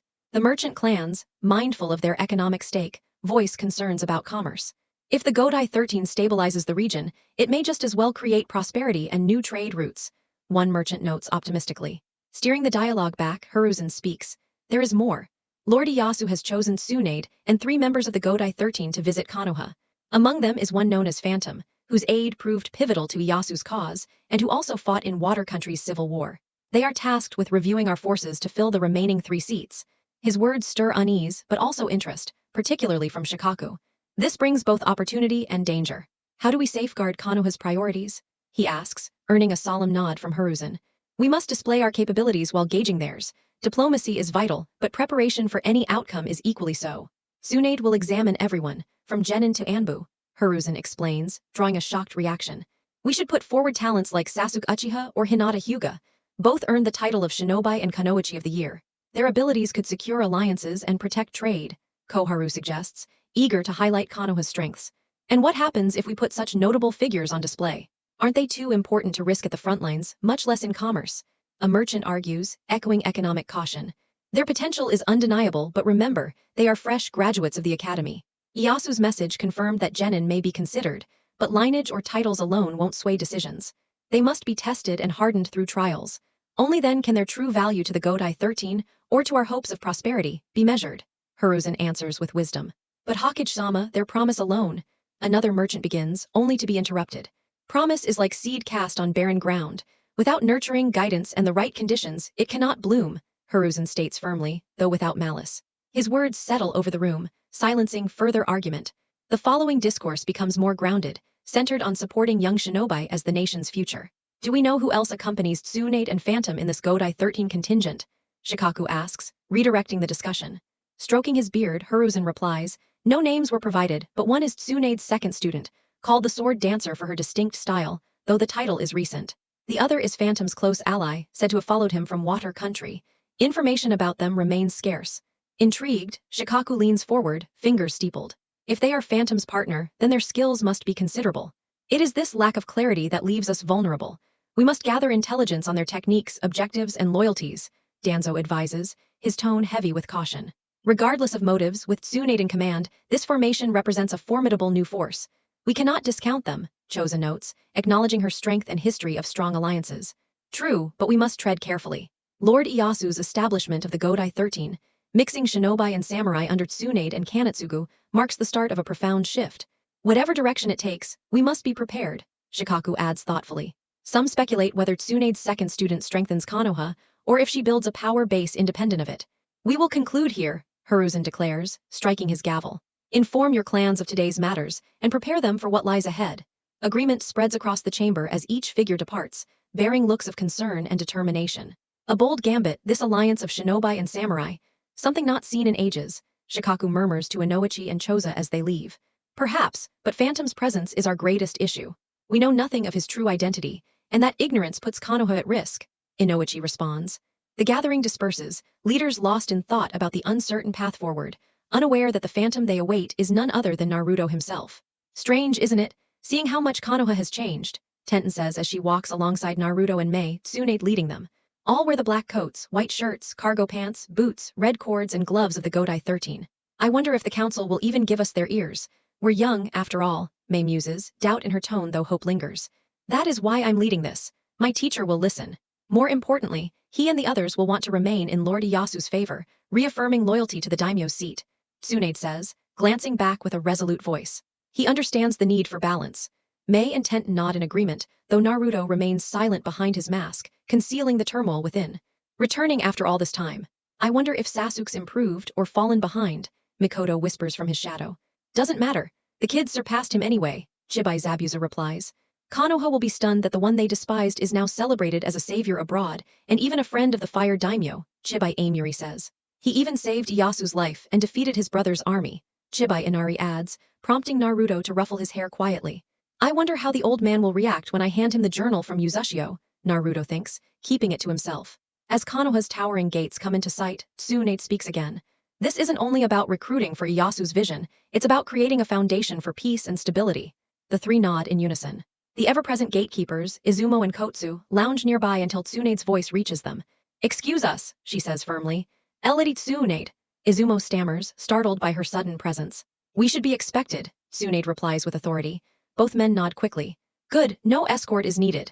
With that, the group passes through into the village. Though the streets remain lively, unaffected by their arrival, the significance of their return weighs heavily on them.